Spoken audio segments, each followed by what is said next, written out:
যত কিছুই বলেন, আপনি স্টুডেন্টে যান, আপনি জবে যান, আর আপনি বিজনেসে যান, তিনটার মূল মর্ম বা যেই চ্যালেঞ্জটা আমাদের দেশে বেশিরভাগ সময় ফেস করি আমরা, সেটা হচ্ছে টাকা।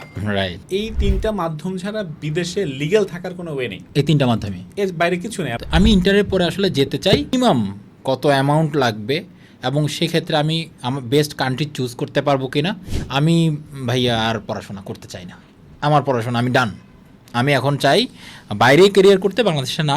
আমি দেশের বাইরে অ্যাব্রোডে, মিডল ইস্ট না, ইউরোপে জব ভিসা নিয়ে যেতে চাই।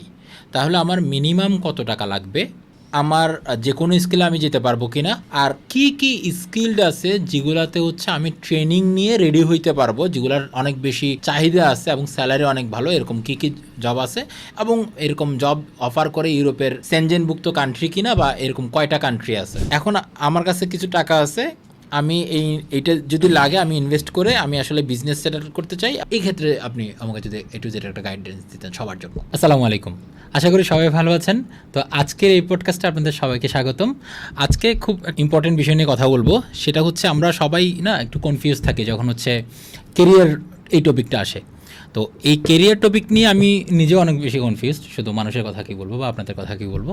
তো এই কনফিউশনের জায়গা থেকেই আজকে ধরে নিয়ে আসি হচ্ছে সোহাগ ভাইকে।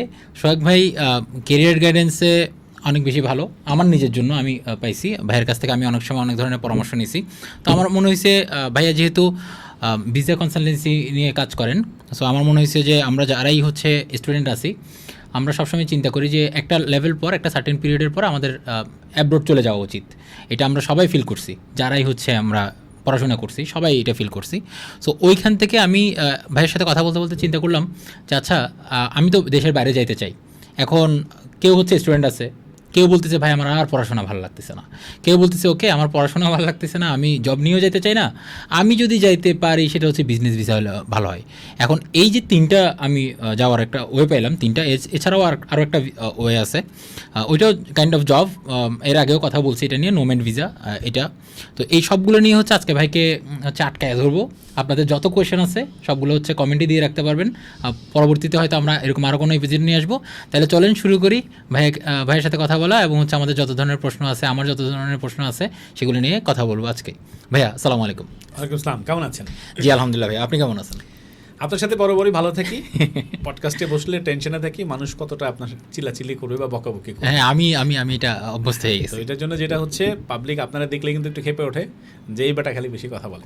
অবশ্যই আপনার যত রকম প্রশ্ন আছে করতে পারেন, কোনো সমস্যা নাই। শুধু একটু খেয়াল রাখবেন যে আমার কথাটা শেষ হওয়ার পরে যদি বলেন তাহলে পাবলিক একটু বেশি আমি ভাইয়া এক্সাইটেড হয়ে যাই যে আচ্ছা, আমার আচ্ছা। হচ্ছে কেরিয়ার নিয়ে কথা বলতেছি। এই যে দেখেন, অনেক আগে থেকে অনেকে যারা হচ্ছে অলরেডি পডকাস্ট দেখছে সবাই একটা জিনিস জানবে যারা দেখছে। আর আমি আবারও বলি, আমি হচ্ছে দেশের বাইরে যাওয়ার চিন্তা ভাবনা করলেই হচ্ছে অনেক বেশি এক্সাইটেড থাকি যে ভাই আমার কেরিয়ার গড়তে হবে। তো যার কারণে এই জন্য সরি, বাট আমি সরি না, আসলে আমি এক্সাইটেড থাকি। ভাইয়া আজকে হচ্ছে প্রথমেই হচ্ছে আমরা কথা বলবো, সবাই যেটা নিয়ে শুরু করে স্টুডেন্ট বা এই লেভেল থেকে, কিন্তু আমি কি এটা একটু পিছন দিক দিয়ে আসতে পারি, বিজনেস থেকে শুরু করতে পারি? হ্যাঁ, আমি ওই যদি একটু সহজ করে দিই আপনার জন্য। দেখেন, আপনি যেই তিনটা মাধ্যম বলেছেন, এই তিনটা মাধ্যম ছাড়া বিদেশে লিগ্যাল থাকার কোনো ওয়ে নেই। এই তিনটা মাধ্যমে, এর বাইরে কিছু নেই। আপনি দেখেন কি, আপনি যদি স্টুডেন্ট হিসেবে যান, আপনি লিগ্যাল হিসেবে কন্টিনিউ করতে পারবেন যতদিন স্টুডেন্ট থাকবেন। এবং ওই হিসেবে অনেক দেশ কিন্তু স্টুডেন্ট থাকা অবস্থায় ফ্যামিলিও নিয়ে যাওয়া যায়, ফ্যামিলি নিয়ে পড়াশোনা করা যায়। সো আপনার স্টুডেন্টশিপ শেষ, এরপর কিন্তু আপনার লিগ্যালিটি নাই যদি না আপনি কোনো একটা জব নেন, অথবা যদি না আপনি কোনো ব্যবসা শুরু করেন, তাহলে কিন্তু আপনাকে আবার চলে আসতে হবে। যদি স্টুডেন্টের টাইমটার মধ্যে তারা পিআর দিয়ে দেয়, পার্মানেন্ট রেসিডেন্সি দিয়ে দেয়, তাহলে আপনি কন্টিনিউ করতে পারবেন। আদারওয়াইজ আপনি কিন্তু back to the pavilion. So মানুষ কিন্তু এই তিনটা মাধ্যমেই দেশের বাইরে যেতে পারে।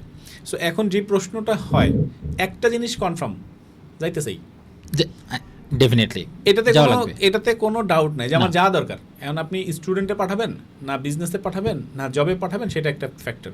বাট আমার কাছে যখন আসে তখন কিন্তু আমি উল্টা কোশ্চেনটা করি, বা এখন যারা দর্শকরা আছেন তাদেরকে আগে বলবো, আপনি আগে ডিসাইড করেন যে আপনি কোন ভিসাটা যেতে চান। আপনি কি স্টুডেন্ট ভিসা যেতে চান, নাকি আপনি বিজনেস ভিসা যেতে চান, নাকি আপনি জব নিয়ে যেতে চান। এখন এইটা যখন বলি তখন সে উল্টা বলে, ভাই আপনি সাজেশন দেন আমি কোনটার মধ্যে যাব। রাইট? সো এইটা নিয়ে আমি আসলে কথাটা বলতে চাই, বা আপনি যে কোশ্চেনগুলো করতে চাচ্ছেন বা যেই টপিক্সটা আছে সেই টপিক্সটাতে আমি এই বিষয়টা একটু ক্লিয়ার করতে চাই। প্রথম হচ্ছে, দেখেন, একটা যখন তার বয়স 18 বছর, সে কোনো স্কিল জানে না, সদ্য এসএসসি বা এইচএসসি শেষ করেছে বা গ্রাজুয়েশন শেষ করছে, তার জন্য জবে যাওয়াটা টাফ। কারণ সে যেহেতু এইচএসসি শেষ করছে, নিশ্চয়ই সে হোয়াইট কলার জব না, সে আপনার জব সে পাবে না, কোনো জব এক্সপিরিয়েন্স তার কাছে নাই। সে রাজমিস্ত্রি না, সে কাঠ মিস্ত্রি না, সে রং মিস্ত্রি না, সে প্লাম্বার না। শুনতে খারাপ লাগতে পারে, but this is a very demandable job international. এটা তো আমাদের দেশে আসলে জবগুলোকে আমরা আসলে প্রায়োরিটি দিই না। সো এটা তারা এই কাজ জানে, স্কিল না। সো স্কিল না হলে আমি যদি ওই সময়টা থেকে শুরু করি, তাহলে তার স্টুডেন্ট হিসেবে যাওয়া উচিত, যদি এসএসসি ইন্টারের পর ওই সময়টায়। এখন দেখেন, একটা আপনি যদি এখন স্টুডেন্ট ভিসায় গ্রাজুয়েশন করতে যাইতে চান, আপনি পাবেন না আপনার বয়সের কারণে। যে আপনি এই বয়সে এসে গ্রাজুয়েশন করবেন, এটা বিশ্বাসযোগ্য কোনো কথা, বিশ্বাসযোগ্য না। তার কিন্তু স্টুডেন্ট ভিসা আপনি যখন সময়টা ছিল, ওই সময়টা যদি আপনি স্টুডেন্টে যাইতে চাইতেন, এই ডাউটগুলো থাকতো না, আপনি ওই সময় যাইতে পারতেন। সো মানুষ এমনও হচ্ছে যে গ্রাজুয়েশন বেশির অনেক আছে আমাদের কাছে, ভাই আমার স্টুডেন্ট গ্যাপ 10 বছর, আমার স্টুডেন্ট গ্যাপ 15 বছর, যাইতে পারবো কিনা স্টুডেন্ট ভিসায়? ভাই, যখন তোমার স্টুডেন্ট ভিসায় যাওয়ার বয়স ছিল, তখন তুমি কি করছো, বা তখন তোমার প্রবলেম কী ছিল? যদি সেটা না হয়, এই বয়সে তোমার আইসা যদি 10-15 বছর গ্যাপ হয়, তাহলে তুমি এমন স্কিল সংগ্রহ করো, বা তোমার এমন স্কিল থাকা উচিত যেন তুমি জব ভিসা যেতে পারো। আচ্ছা, আমি এখানে একটু আপনাকে ইন্টারফেয়ার করি। তার মানে কি এমন কিছু যে আমার যদি গ্যাপ থাকে তাহলে আমি যেতে পারবো না, বা যাওয়াটা অনেক কঠিন? কঠিন বলতে পারেন, যদি যেই স্টুডেন্ট এখন সদ্য গ্রাজুয়েশন করেছে, মাস্টার্সে যেতে চায়, বা সদ্য এইচএসসি কমপ্লিট করছে, সে এখন গ্রাজুয়েশন করতে চায়, তার জন্য যতটা সহজ। এডুকেশন গ্যাপ যখন হয়, অবশ্যই এই গ্যাপটা ফিল আপ করার জন্য তার অনেকগুলো ডকুমেন্টস দরকার হয়। কেন এডুকেশন গ্যাপ? হয়তো তার বিয়ে হয়ে গেছিলো, তার বাচ্চা নিতে একটু সময় লেগেছে, বা সে জবের মধ্যে গেছিলো, তার ফ্যামিলি ক্রাইসিস ছিল, বা সে অসুস্থ ছিল, হোয়াটএভার ইট ইজ, যা কিছুই থাকুক, এগুলো কিন্তু তাকে বলতে হয়, বা এই ডকুমেন্টসগুলো তাকে জমা দিয়ে তারপর তাকে স্টুডেন্ট ভিসাটা নিতে হয়। আচ্ছা, এখন আসি, যত কিছুই বলেন, আপনি স্টুডেন্টে যান, আপনি জবে যান, আর আপনি বিজনেসে যান, তিনটার মূল মর্ম বা যেই চ্যালেঞ্জটা আমাদের দেশে বেশিরভাগ সময় ফেস করি আমরা, সেটা হচ্ছে টাকা। রাইট। আপনি যদি স্টুডেন্ট ভিসায় যেতে চান, আপনাকে অবশ্যই টাকা লাগবে। আপনার টিউশন ফিস যেটা আছে, প্রথম বছরের টিউশন ফিটা, হ্যাঁ, আপনি বলবেন ভাইয়া ফুল ফ্রি স্কলারশিপ পাওয়া যায়। ভাই, ফুল ফ্রি স্কলারশিপ কতজন পায়? কয়টা স্টুডেন্টের পায়? অনেক ভালো স্টুডেন্ট হইতে হয়। কত পার্সেন্টেজ আসে? খুব বেশি পার্সেন্টেজ কিন্তু স্কলারশিপ পায় না। সো আপনার যদি ডিটারমেন্ট থাকেন যে আপনি দেশের বাইরে পড়াশোনা করতে যাবেন, এবং আপনার যদি ফান্ডিংটা আগে থেকে রেডি না রাখেন, বা আপনার ফ্যামিলি রেডি না রাখে, বা আপনার যদি এটা মেমোরিতে না থাকে যে কী পরিমাণ টাকা আপনার দরকার, একটা টিউশন ফিস দিয়ে, থাকা খাওয়া দিয়ে কত টাকা দেখাইলে আপনি যে ডেস্টিনেশন কান্ট্রিতে যাইতে চাচ্ছেন, হইতে পারে ইউএসএ, ইউকে, অস্ট্রেলিয়া, অর আপনি যদি সাবকন্টিনেন্টের এই ইউরোপের দিকে যেতে চান, সেখানে আপনার খরচটা কত আসে, সেটা যদি আপনি না জানেন, তাহলে কিন্তু কী হবে? আপনি পড়াশোনা শেষ করছেন, আমি এখন বাইরে যেতে চাই, আপনি রেডি, আপনার ফ্যামিলি রেডি না। প্রথম মুদ্রা কথা হচ্ছে টাকা। যদি আপনার টাকা রেডি না থাকে, আপনি কিন্তু স্টুডেন্ট ভিসায় যেতে পারবেন না। হইতে পারে ফুল ফ্রি স্কলারশিপ হইলেও কিন্তু আপনার বিমান ভাড়া দরকার, যাওয়ার পর থাকা খাওয়ার ব্যাপার আছে, ছোট ভাই কাজ করার ব্যাপার আছে। সো আলটিমেটলি আপনি ফুল ফ্রি স্কলারশিপ পাইছেন মানে এই না যে আপনি বিনা টাকায় ওখানে পৌঁছে যেতে পারবেন, ওখানে যায় কোনো খরচ হবে না। সো ওখানে যাওয়ার পর আপনাকে পার্ট টাইম করা লাগতে পারে। আপনি ফুল ফ্রি চাচ্ছেন মানে you have some problem in finance, আপনার ফিনান্সে কিছু প্রবলেম আছে, বিধাই আপনি কিন্তু ফুল ফ্রি স্কলারশিপে যাচ্ছেন, আপনি চাচ্ছেন। তো এটা যদি চান, ভালো কথা, এটা পার্সেন্টেজ কম। সো যদি টাকা না থাকে তাহলে হবে না। ন্যাচারালি একটা স্টুডেন্টের যদি একেবারে টিউশন ফিস লো টিউশন ফিসে হয়, বর্তমান মার্কেটে সর্বনিম্ন 2000 ইউরোর নিচে কিন্তু খুব কম। তবে এটা খুব রেয়ার যে আপনি 2000-এ পাবেন। বেশিরভাগই 4 থেকে 5000 ইউরো লেগে যায় আপনার টিউশন ফিস। তো 4 থেকে 5000 ইউরো প্রায় 7 লাখ, 7.5 লাখ টাকা, 8 লাখ টাকার উপরে খরচ হয়ে যায় টিউশন ফিসে। 5,500 মানে প্রায় 10 লাখ টাকার কাছাকাছি এখন বর্তমান মার্কেটে। এবার আপনার তার IELTS আছে, তারপর তার প্রিপারেশন আছে, এম্বাসি ফি আছে, VFS ফি আছে, তার বিমান ভাড়া আছে, যাওয়ার পর থাকা খাওয়ার ব্যাপার আছে, কন্টিনিউয়াসলি। তার মানে কি একটা টাকার ব্যাপার আসতেছে। তো স্টুডেন্টের অনেকেই হচ্ছে যে এখন আমার কাছে টাকা নাই, তখন তাহলে বলে ভাইয়া তাহলে কি আমার জবে যাওয়া উচিত? আপনি জবে যাবেন, জব ম্যানেজ করতেও কিন্তু টাকার দরকার। হ্যাঁ ভাইয়া, আপনি তো স্টুডেন্ট পর্যন্ত আসছেন, আমার এখানে বেশ কিছু কোয়েশ্চেন আসছে। মানে আমি অলওয়েজ আপনার সাথে কথা বলে হচ্ছে মোটিভেট থাকার চেষ্টা করছি, কিন্তু আজকে একটু কথা বলে আমার একটু ডিমোটিভেট ফিল হচ্ছে, এবং আমার মনে হয় যে যারা হচ্ছে দেখছে তাদেরও এটা মনে হওয়ার স্বাভাবিক। সেটা হচ্ছে, দেখেন আমাদের বেশিরভাগই স্টুডেন্টই, মানে এটা 90% প্লাস বা 95% প্লাস আমাদের সবার ফাইন্যান্সিয়াল ইস্যুস আছে। আমরা হঠাৎ করে স্টুডেন্ট ভিসা গিয়ে মনে করেন প্রথম বছরের যে টিউশন ফিটা, এটা ম্যানেজ করা আমাদের জন্য অনেক অনেক বেশি টাফ। এখন আমি যদি আপনাকে এভাবে বলি যে ভাইয়া, ওই যে আমাদের গত পডকাস্টে যেরকম ছিল আর কি, যে ভাইয়া আমার আসলে মিনিমাম কত অ্যামাউন্ট লাগবে, এবং সেক্ষেত্রে আমি আমার বেস্ট কান্ট্রি চুজ করতে পারবো কি না। আমি USA, কানাডা, নিউজিল্যান্ড, অস্ট্রেলিয়া এগুলো বাদ দিলাম, এখানে অনেক কস্টিং বেশি। হ্যাঁ, ইউরোপে হয়তো একটু কম আছে, এই জন্য আমি এটা বললাম না, এটা আপনার উপরে ছেড়ে দেই। সেটা হচ্ছে আমার মিনিমাম আসলে কত লাগবে, আমি এসএসসি শেষ করছি, এসএসসির পরে যাওয়াটা একটু কঠিন আমার জানা মতে, ইন্টারের পরে যাওয়াটা সবচেয়ে ইজি। তো আমি ইন্টারের পরে আসলে যেতে চাই, এবং আমি চাই না আসলে অনেক বেশি বার্ডেন হয়ে যাক আমার ফ্যামিলির উপরে, কিন্তু তারপরেও এখন বার্ডেন হলেও ফিউচারের কথা চিন্তা করে আমাদের ফ্যামিলি থেকে, মিডল ক্লাস ফ্যামিলিগুলো থেকে মিনিমাম একটা অ্যামাউন্ট অ্যারেঞ্জ করা পসিবল হয়। তো এই জায়গায় যদি বলি মিনিমাম কত আর ম্যাক্সিমাম, তো এটা তো শেষ নেই। সাথে সলিউশন। হ্যাঁ, Overall solution. হ্যাঁ, ওভারঅল সলিউশন Great. স্টুডেন্ট ভিসার জন্য। রাইট, প্রথম হচ্ছে দেখেন অ্যাটলিস্ট যেটা সত্যিকার অর্থে 5 থেকে 7 লক্ষ টাকার নিচে আপনি খুব একটা পাবেন না। মিনিমাম সবকিছু মিলে, সবকিছু মিলে 5 থেকে ওভারঅল একদম বিএফএস হইতে শুরু করে সব 5 থেকে 7 লাখ টাকা মিনিমাম আপনি যেটা বলছেন, এটা মিনিমাম 5 থেকে 7 লাখ এটা টাকা খরচ হবে, হবেই মাস্ট, মোটামুটি মোরালেস এটা খরচ হয়ে যাবে। এরপর আসতেছেন আপনার সলিউশন যেটা বলছি যে দেখাইতে হয় কিন্তু আরো প্রায় 10 থেকে 15 লাখ। হ্যাঁ, এটা আপনি খরচের পর হইলেই হবে না। আপনি যে ওখানে 3 বছর পড়াশোনা করবেন, আমি ধরে নিলাম যে আপনি কেবল এসএসসি শেষ করেছেন, আপনি গ্রাজুয়েশন কমপ্লিট করবেন, তো গ্রাজুয়েশন কমপ্লিট করার জন্য আরও মিনিমাম 3 বছর আপনাকে ওখানে কন্টিনিউ করতে হবে। আপনি যে দেশের অ্যাম্বাসিতে যান না কেন, মোরালেস সবাই চাইবে 3 বছরের টাকাটা তোমার কাছে আছে কিনা। ওইটা ব্যাংক স্টেটমেন্ট বলতে, ব্যাংক স্টেটমেন্ট এবং ব্যাংক সলভেন্সি এবং ব্যাংকে এই পরিমাণ টাকাটা আপনার আছে কিনা। তো যেখানে আপনার টিউশন ফিস দিতেই আমি ধরে নিচ্ছি আপনার কষ্ট হচ্ছে, সো সেখানে আপনি এই টাকাটা তো আপনাকে দেখাইতে হবে। এইটার জন্য আপনাকে ব্যাংক লোনে যেতে হবে। এটাতে কিন্তু ব্যাংক লোন দেয়। ব্যাংক লোন দেয় কীভাবে? ন্যাচারালি ব্যাংকে টাকাটা থাকে, আপনি এই টাকাটা খরচ করতে পারবেন না, ওই টাকার যে ইন্টারেস্টটা দিতে হয় সেই ইন্টারেস্টটা অনেক ব্যাংক এই লোনটা দিচ্ছে। সো এইটা আপনি কাভার আপ করতে পারেন ব্যাংক থেকে, যেটা আপনাকে দেখাইতে হয়। বাট বিমান ভাড়া, টিউশন ফিস, এমবেসি ফি, ভিএফএস ফি, আইএলটিএস ফি, এরপর হচ্ছে সার্ভিস চার্জ যদি দিতে হয়, এই টাকাগুলো তো আসলে পে করতে হবে। এগুলো তো লোন দিয়ে কভার করা খুব টাফ। একটা এটা যে কভার করা যাবে না, এটাও কভার করা যাবে। 7 লাখ টাকার মধ্যে, এটা 7 লাখ টাকার মধ্যে ওকে ওকে, মিনিমাম 5 থেকে 7 লাখ টাকার মধ্যে হয়ে যাবে। ইউনিভার্সিটি যত ভালো হবে খরচ তত বড় হবে। ভালো বলতে ভালো দেশ। এখন আরেকটা বিষয় আপনি যেটা বলছেন যে আমি ইউএসএ, ইউকে, কানাডা, অস্ট্রেলিয়া এগুলোতে যেতে চাই না, ভাইয়া একটা জিনিস মনে রাখবেন, আমাদের দেশ থেকে স্টুডেন্ট ভিসায় যারা দেশের বাইরে যেতে চায়, অন্যতম উদ্দেশ্য হচ্ছে তারা দেশের বাইরে সেটেল হয়ে থাকতে চায়। এটা 99%। 1% হয়তো আবার দেশে আসে, ফিরে আসে কাজ করতে চায়। বাট যেহেতু 1%-এরও কম ভাইয়া, যদি ওখানে সেট হইতে চায়, সো এই সমস্ত কান্ট্রি ছাড়া আপনার ইউরোপ, যদি আপনি কম টাকায়, লাস্ট চান্স হচ্ছে আপনার ইউরোপ। আপনি চায়না যেয়ে কিন্তু আপনি থাকতে পারবেন না, আপনি চায়না যেতে পারবেন না, অনেক কম করে চলে যেতে পারবেন। বাট পড়াশোনা করে কিন্তু আপনাকে ফিরে আসতে হবে, জব নিয়ে ফিরে আসতে হবে। মিডল ইস্টে আপনি পড়াশোনা করতে পারবেন, সৌদি, দুবাই বা ইন্ডিয়া, অনেক দেশে যেয়ে পড়াশোনা করতে পারবেন। বাট এখানে যায় পড়াশোনা করে যদি থাকা না যায়, সেটেল হতে পারবো না, back to the pavilion. So আমি যেই কথাটা বলতেছি এটা কিন্তু ইউরোপের জন্য বলতেছি, নট আপনার ইউকে, অস্ট্রেলিয়া। আপনি অনেক দেশ আছে এই টাকার মধ্যে কাভার আপ করতে পারবেন। বাট এইটার সাথে সাথে আপনাকে যেই জিনিসটা বলছি যে ইউরোপে যায় সেট হইতে ইউরোপও এরকম টাকাটা লাগবে। আর সলিউশন হচ্ছে শুড বি ব্যাংক। আপনার যদি এমন আছে অনেক সময় লিকুইড ক্যাশ থাকে না, বাট ব্যাংক লোন নেওয়ার ক্যাপাবিলিটি থাকে, হয়তো মর্টগেজ ছাড়া এখন অনেক এনজিও আছে যারা লোন টোন দেয়। বাট প্রিপারেশনটা যেন থাকে যে আপনার দেখা গেছে স্টুডেন্ট ভালো, বা তার ভিসাটা হয়ে গেছে, সে ভিসা ম্যানেজ করতে পারছে, বা সে টিকে গেছে, এই মুহূর্তে তার টাকা নাই। এই জায়গায় কিন্তু বেশিরভাগ স্টুডেন্টরা আটকায় যায়, ভিসা হওয়ার পরও যাইতে পারে না, এরকম রেকর্ডও আছে।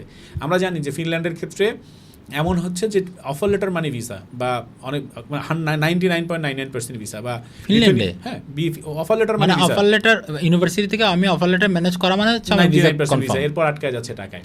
বিশ্বাস করবেন, একদম সত্য একটা ঘটনা বলি, অফার আসতেছে, ছেলে অফার লেটার পাইছে, টাকা দিচ্ছে না। প্রয়োজনে যে মেয়েদের ভিসা হয় নাই, বিয়ে করে, মানে ফিনল্যান্ডে ফ্যামিলি নিয়ে যাওয়া যায়, বিয়ে করো চলে যাও, টাকা দিচ্ছি। মেয়েরা পাইছে, যেতে পারতেছেন, ঠিক আছে আমাকে বিয়ে করো চলে যাও, টাকা দিচ্ছি, আসো দুজন একসাথে পড়াশোনা করি। অনেক রকম ঘটনা ঘটতেছে এই টাকার ক্ষেত্রে। So solution is years. আপনি যারাই প্রিপারেশন নিচ্ছেন, দেশের বাইরে যাবেন, বা এসএসসি কমপ্লিট করছেন, এইচএসসি কমপ্লিট করছেন, বা অনেক ফ্যামিলিরা হয়তো আমাদের এই ভিডিওটা দেখছেন, তারা চিন্তা করতেছেন ফ্যামিলি আপনার স্টুডেন্টকে দেশের বাইরে পাঠাবেন এবং ওইখানে ইন ফিউচার করবেন। তাদের মাথায় যেন এই জিনিসটা থাকে যে ফিনান্সিয়ালি তারা যেন রেডি থাকে। যদি ফিনান্সিয়ালি রেডি না থাকে বা এই পরিমাণ টাকা পয়সা ম্যানেজ করা যদি না থাকে, তাহলে এইদিকে পা বাড়ানো ভুল।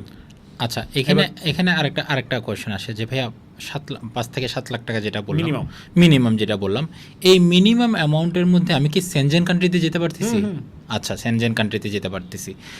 সেনজেন কান্ট্রি এই মিনিমাম অ্যামাউন্টের মধ্যে কোন সেনজেন কান্ট্রি, নাকি সব সেনজেন কান্ট্রি যেতে পারতেছি? আর হচ্ছে খুব পপুলার কিছু কান্ট্রি আছে, যেমন ফিনল্যান্ড বললেন আপনি, ফ্রান্স আছে, তারপরে হচ্ছে আর কি আছে এরকম? আপনি কেন আমার আগের ভিডিও পাবেন যে ইতালিতে পড়াশোনা করতে টাকা লাগে না, টাকা লাগে, right, tuition fees free. But Italy কি সেনজেন? ইতালি সেনজেন, 29টা কান্ট্রি সেনজেন। 29টা কান্ট্রি সেনজেন, আচ্ছা, এটা জানা ছিল না। তাহলে ইতালিতে যদি টাকা পয়সা লাগে না, কারণ হচ্ছে যে স্কলারশিপ থাকে বা এরকম কিছু, টিউশন ফিস মানে মোস্ট অফ টিউশন ফিজই নেই, কিন্তু ওইখানে একটা বিষয় জানি, সেটা হচ্ছে ইতালিতে হচ্ছে ভিসা রেশিও একটু কম, বিকজ সবাই অ্যাপ্লাই করে, টিউশন ফিস নাই। আরেকটা বিষয় আছে, সেটা হচ্ছে কাজের ক্ষেত্রেও নাকি একটু কম বা এরকম কিছু। কাজের ক্ষেত্রে আপনি মোরালেস ফিনল্যান্ডে কাজের অবস্থা খুবই খারাপ। ঠিক আছে, আপনি রাইট। আপনি যেখানেই যাবেন স্টুডেন্ট অবস্থায়, যেহেতু আপনার লিগ্যালিটি নাই কাজ করার, আপনি মাত্র 20 ঘন্টা কাজ করতে পারবেন ফর লিগাল, সো এই জন্য কাজের অবস্থা খারাপ। এবং যে আপনি পৃথিবীর বাংলাদেশে বেকার সমস্যা কেমন, এখানেও কাজের অবস্থা খারাপ। কিন্তু আমরা ভালো লোক খুঁজতে যাই, লোক পাই না। ঠিক আছে, রাইট। আমরা ভিডিও এডিটর খুঁজতে যাচ্ছি, ভিডিও এডিটর পাই না, ভিডিওগ্রাফার খুঁজতে যাই, ভিডিওগ্রাফার পাই না। কিন্তু লোকের অভাব নাই, অনেক লোক আছে, কিন্তু যখন আমরা লোক চাচ্ছি আমরা লোক কাউকে খুঁজে পাচ্ছি না। This is the matter. So আপনার নিশ্চয়ই বুঝতে পারছেন যে আপনি স্টুডেন্টে গেলে আপনার ফিনান্সিয়াল প্রিপারেশন, রেজাল্টের প্রিপারেশন, এই জিনিসগুলো যেন থাকে, এবং ওখানে যাওয়ার পরে আপনি সেটেল হতে পারবেন। পড়াশোনা যতদিন থাকবে ততদিন, এরপর অবশ্যই আপনাকে চাকরি বা ব্যবসা নিতে হবে। তাহলে চলেন আমরা নেক্সট পার্ট চাকরিতে চলে যাই। হ্যাঁ, চাকরিতে যাওয়ার আগে স্টুডেন্টদের জন্য একটা পরামর্শ আপনার কাছে চাইবো আমি। সেটা হচ্ছে, যেমন অনেকের কাছ থেকে হচ্ছে একটা পরামর্শ পাই, বা অনেকে হচ্ছে পরামর্শ দেয় যারা হচ্ছে থাকে ওইখানে। যেমন আমার বেশ কিছু পরিচিত কলেজের হচ্ছে বেশ কয়েকজন সিনিয়র ভাইয়ারা হচ্ছে অস্ট্রেলিয়াতে আছে। তো ওনারা একটা কথা বলতো যে ভাইয়া, দেশের অস্ট্রেলিয়াতে যদি আসতেই হয়, তাহলে আসার আগে ড্রাইভিংটা শিখে আসো। তারপর অথবা আসার আগে এরকম কোনো একটা কাজ শিখে আসো। যেমন হচ্ছে দুবাইতে যাওয়ার আগে বলা হয় হচ্ছে তুমি সেলাইয়ের কাজটা একটু শিখে নাও, এখানে হচ্ছে কাজ জব পাবা বা এরকম কিছু একটা। এখন কী অবস্থা জানি না। সো স্টুডেন্ট অবস্থায় যারা হচ্ছে এসএসসি এবং ইন্টার, অনেকে তো এসএসসি দেওয়ার পর থেকে চিন্তা করে যে আমি ভাই কোনো ইউনিভার্সিটিতে পরীক্ষা দিব না, আমি এসএসসি পাস করছি বা পরীক্ষা দিচ্ছি, আইএলস করবো, আইএলস করে ডিরেক্ট বাইরে যাবো, এসএসসির পর টাফ, এইচএসসির পরে আর কি। সো এই যে এদেরকে যদি বলেন যে শুধু বিদেশে যাওয়াটাই তো সমাধান না, ওখানে গিয়ে সার্ভাইভ করতে হবে। সবাই মানে 99% যেটা বলছিলেন, 99% কিন্তু অড জব করে। কিন্তু আমি যদি এভাবে বলি যে অনেক কাজ আছে যেগুলো আসলে অড জব না, kind of white collar job, কিন্তু ওগুলোর ওরকম কিছু না। যেমন আমি যদি আমার এক্সাম্পল দেই, ভিডিও এডিটিং বা একটু আগে যেটা বলতেছিলেন, যারা আপনি লোক পাচ্ছেন না, ওখানেও কিন্তু সেম কাহিনী আছে। সো এরকম যদি আপনার তরফ থেকে কোনো পরামর্শ থাকে, যেহেতু আপনি অনেকগুলো কান্ট্রি সম্পর্কে জানেন এবং আপনি নিজেও ভিজিট করছেন, আপনি যেটা জানতে চাচ্ছেন যে স্টুডেন্টদের কি স্কিল নিয়ে যাওয়া উচিত কিনা বা যাওয়া পসিবল কিনা। স্কিল এমন একটা বিষয়, আপনি স্টুডেন্ট হিসেবে শিখছেন বা যখনই শেখেন, এটা আপনার কাজে লাগবেই। আপনি যখনই যেখানে জবে যান না কেন বা জব নিতে যান না কেন, আপনি যদি আপনার কাছে স্কিল আছে, আপনি যদি ফ্রিল্যান্সিং হিসেবেও কাজ করেন, আপনি কোথায় বসে ইন্টারন্যাশনালি কাজ করতেছেন, it doesn't matter, right. But আপনার স্কিল যদি থাকে তাহলে অবশ্যই কাজে লাগবে। এখন কি স্কিল নেবে, এটা যদি প্রশ্ন হয়, দেখেন এখন বর্তমান দুনিয়ায় যে অবস্থা, এআই যেখানে নিয়ে আসছে, এমন কোনো সেক্টর নাই যে এই যে জবের মধ্যে হাত দেয় নাই। বাট কি হচ্ছে, যারা প্রফেশনাল, যারা স্কিলড আছে, মানে কি বলবো আমি, যেটাতে একেবারে মানে এন্ট্রি লেভেলে নাই, মোটামুটি যেটা জানে সেটাতে সে এক্সপার্ট আছে, যে স্কিলটা নেবেন সেটার জন্য এক্সপার্ট হয়। যদি এক্সপার্ট হয় সে এআই চালাতে পারবে, রাইট। কিন্তু যদি বেসিক লেভেলে হয়, তাহলে এখনকার যে মার্কেট হচ্ছে এবং ইন ফিউচারে যে মার্কেট দাঁড়াচ্ছে, এআই এসে যে অবস্থা করতেছে, তাতে বেসিক লেভেলের কাজ অনেক অংশেই থাকবে না, বেসিক লেভেলের কাজটা থাকবে না। সো আলটিমেটলি আপনি যেই স্কিলই নেন না কেন, হইতে পারে আপনি স্কিল নিচ্ছেন ভিডিও এডিটিং, হইতে পারে আপনি ডিজিটাল মার্কেটিং, হইতে পারে আপনি কপি রাইটিং, বাট যেইটাই আপনি করেন না কেন, ওইটা যেন এক্সপার্ট লেভেলে থাকে। এবং যে কোনো স্কিলই ফালনা নেয়, যদি অনলাইন ভিত্তিক কাজ করেন, যদি অফলাইন ভিত্তিক কাজ করেন, যেই দেশে যাইতে যাচ্ছেন ওই দেশের মার্কেট, ওই দেশের জব, যেমন বাংলাদেশে গার্মেন্টস রিলেটেড জব অনেক, বাট আপনি কিন্তু ফিল করেন আপনি স্টুডেন্ট হিসেবে গার্মেন্টস জব করতে পারবেন না, বিকজ এখানে পার্ট টাইমে গার্মেন্টসে খুব বেশি সুযোগ নেই। আপনি যদি আমি লিথুনিয়াতে বলি, লিথুনিয়াতে আমাদের ফিনটেক জাতীয় কাজ অনেক এবং পার্ট টাইমে অনেক ভ্যালু আছে। আপনার কোন দেশে যাচ্ছেন সেটার উপর ডিপেন্ড করে যে আমি কোন কাজটা, বেসিক যে তিনটা আছে, প্রথম হচ্ছে কুকিং, ড্রাইভিং, এই দুইটা জিনিস অবশ্যই যেন আপনার থাকে, আপনি পৃথিবীর যে দেশে যান না কেন, এটা আপনার একটা কমন স্কিল। এটা যদি না হয় অনেক জায়গায় আপনাকে ভুগতে হবে। সো অবশ্যই আপনি যেই স্কিলটারই হন না কেন, যেই স্কিলটাই আপনার থাকুক না কেন, আপনি যদি স্কিল না নিয়ে যান তাহলে আপনাকে অড জব করতে হবে। আর যদি স্কিল থাকে তাহলেও যে আপনি প্রথম জায়গায় ওই জব পাবেন, নট নেসেসারি। আপনাকে প্রথম অড জব করে তারপর নিতে হবে, যদি আপনার কোনো রিলেটিভস বা ফ্রেন্ড ফ্যামিলি আপনাকে হেল্প না করে। বুঝতে পারছি। তার মানে এইখানে আমরা এভাবে বলতে পারি বিষয়টা, যে আপনি স্টুডেন্ট ভিসা নিয়ে যাচ্ছেন, যাওয়াটাই কিন্তু ফাইনাল সলিউশন না, এরপরে কিন্তু জার্নিটা শুরু, মানে আপনি হচ্ছে দরজাটা ওপেন করে আপনি এন্ট্রি নিলেন, এরপরে আপনার লাইফটা শুরু। সেইখানে সবচেয়ে বেশি চ্যালেঞ্জ ফেস করে হচ্ছে জব নিয়ে, অড জব নিয়ে, এরকম অনেক কিছু আপনি তো অনেক বেশি জানেন। সো সেই ক্ষেত্রে হচ্ছে ভাইয়াকে হচ্ছে আজকে বসানোর এটাও অনেক বড় একটা রিজন যে কেরিয়ার, আমরা তো মূলত আজকে কথা বলতেছি হচ্ছে অ্যাব্রোড কেরিয়ার নিয়ে। অ্যাব্রোড কেরিয়ার কিন্তু আপনার বিদেশে যাওয়া পর্যন্ত না, আপনি হচ্ছে কোনো একটা কান্ট্রিতে চলে গেলেন, চলে গিয়ে আপনি হচ্ছে শেষ করে দিলেন এমন কিন্তু না। ওইখানে গিয়েও যেন আপনি আপনার একটা বেটার ফিউচার, আপনার একটা কেরিয়ার গড়তে পারেন, সেটার জন্যই হচ্ছে ভাইয়ার সাথে আজকে কথা বলা। সো এই ক্ষেত্রে হচ্ছে আমাকে যারা চেনেন বা এখন হচ্ছে সবাই আমরা একটা বিষয় জানি অনেক, যে ফ্রিল্যান্সিং করে অনেক কিছু করা যায়। ফ্রিল্যান্সিং মানে এমন না যে আপনি পিসিতে বসে বসে কাজ করতেছেন।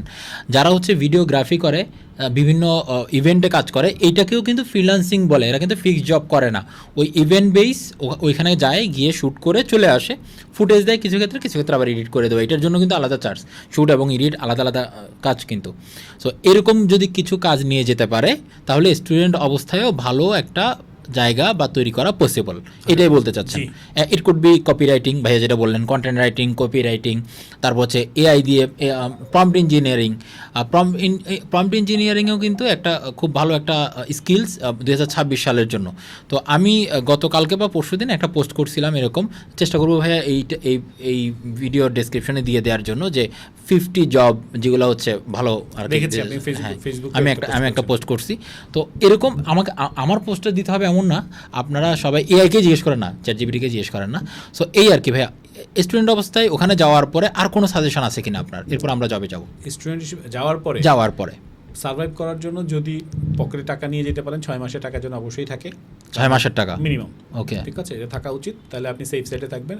6 মাসের মধ্যে নিশ্চয়ই আপনি জব ম্যানেজ করতে পারবেন ইনশাআল্লাহ। ফ্রেন্ডস, ফ্যামিলি, টিচার্স অবশ্যই কেউ আপনাকে সাপোর্ট দিবে জব পাওয়ার জন্য। রাইট, প্রথম যেই জবই পাবে জবকে কোনো অবহেলা করবেন না, যেই জবই পান সার্ভাইভ করার জন্য প্রথম স্টার্ট করে দিবেন। এরপর আপনার ডেস্টিনেশন যা আছে, আপনার টার্গেট যা আছে, ধীরে ধীরে সেই টার্গেটে আপনি পৌঁছে যান।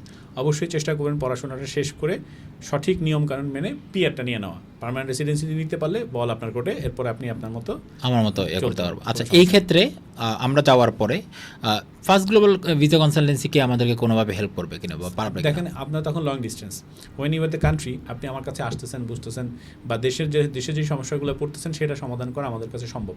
বাইরে যখন আছে আমরা পারি, ধরেন আপনি যেই দেশে গেছেন সেই দেশে আমাদের অনেক স্টুডেন্ট আছে, তাদের সাথে একটা কোলাবোরেশন, কমিউনিটিতে এঙ্গেজ করে দেওয়া। আমাদের জব ভিসা নিয়ে অনেকে যাচ্ছে, বিজনেস ভিসা নিয়ে অনেকে যাচ্ছে, আপনি যেই দেশে যাচ্ছেন ওই দেশে আমাদের কমিউনিটির সাথে কানেকশন করে দেওয়া, যে আপনি কোনো প্রবলেমে পড়লে হেল্প করা, এইটুকুই করা যাবে। বাট এর বেশি আমাদের কাছে আমাদের হাতে নাই আসলে। আপনি যদি জব পাইতে চান অবশ্যই আপনার স্কিল দিয়ে পাইতে হবে। রাইট। সো এখানে বাংলাদেশের মতো না যে আমি একটা বলে দিলাম আপনাকে জবটা দিয়ে দিল, আমি রেফার করে দিলেও আপনাকে ওখানে টিকতে হবে।